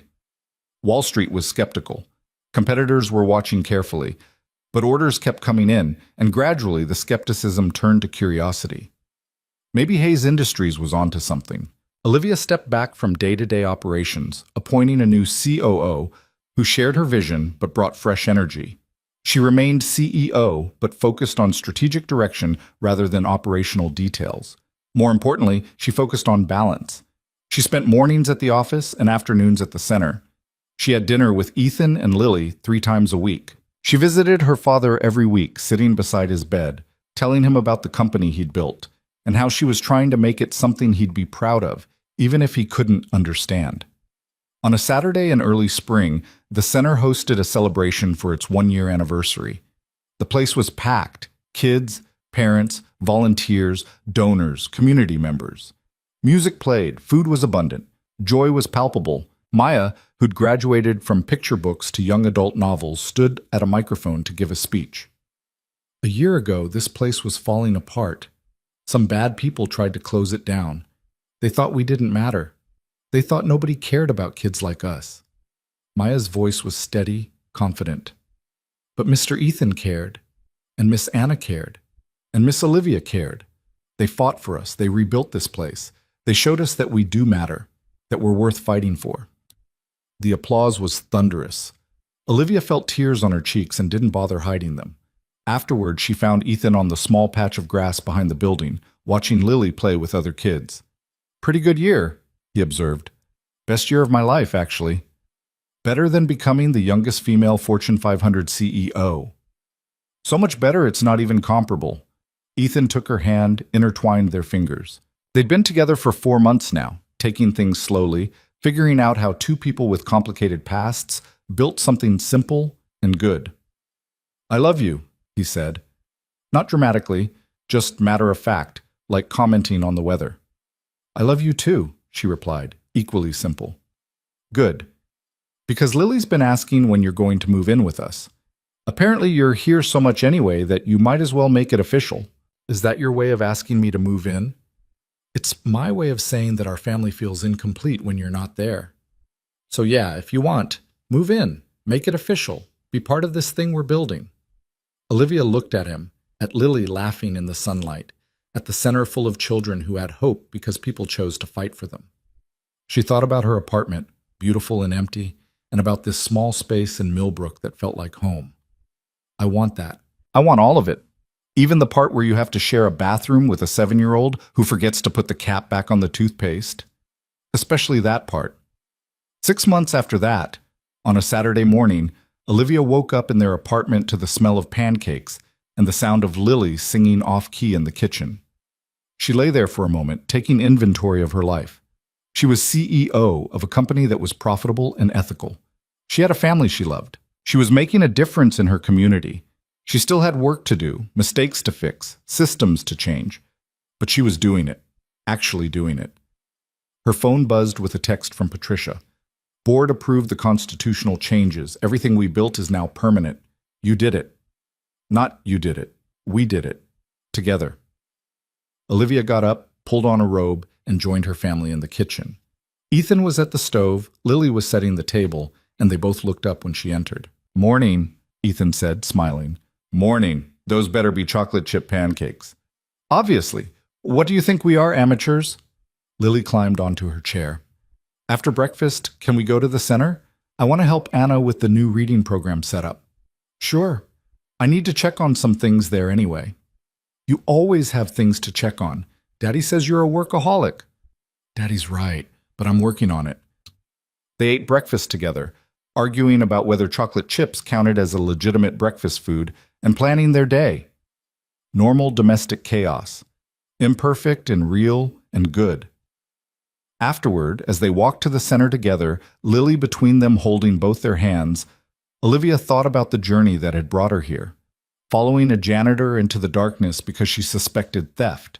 Finding community and purpose and love instead. She'd spent years believing power meant control. Success meant accumulation. Winning meant taking more than you gave. She'd built an empire on that foundation and found it empty. Now she understood. Real power was choosing to stand beside people instead of above them. Success was measured in lives improved, hope restored, communities strengthened. Winning meant giving more than you took and building something that lasted because it was good. She'd lost an empire and gained a family, lost certainty and gained purpose, lost control and gained freedom. The trade was worth it. Every difficult moment, every hard choice, every piece of herself she'd had to rebuild. Worth it. At the center, children streamed through doors that would never hang crooked again, into spaces that smelled like hope instead of desperation. Anna greeted them with her clipboard and her smile. Volunteers were setting up for the day's programs. Everything was exactly as it should be. Lily ran off to help, leaving Olivia and Ethan standing together in the middle of it all. "Thank you," Olivia said. "For what?" "For not giving up. For showing me what mattered, for letting me be part of this. Thank you for seeing us, for caring enough to change, for becoming someone different. I'm still becoming, still learning." "Yeah, me too. That's the point, I think. None of us are finished. We're all just works in progress, trying to be better than we were yesterday." Olivia looked around at the center, at the children and volunteers, at the community they'd built together from broken pieces. She thought about Hayes Industries evolving into something that balanced profit with purpose. She thought about the families they'd helped, the lives they'd touched, the systems they'd changed. It wasn't perfect. There were still problems to solve, injustices to address, mistakes to fix. But it was better. Genuinely, measurably better than it had been. And tomorrow they'd make it better still. That was enough. That was everything. Olivia Hayes had spent 30 years learning to take. Now she was learning to give. And in giving, she'd found what she'd been searching for all along. Not power, not control, not certainty, purpose, connection, love. The things that actually mattered, the things that lasted, the things worth fighting for.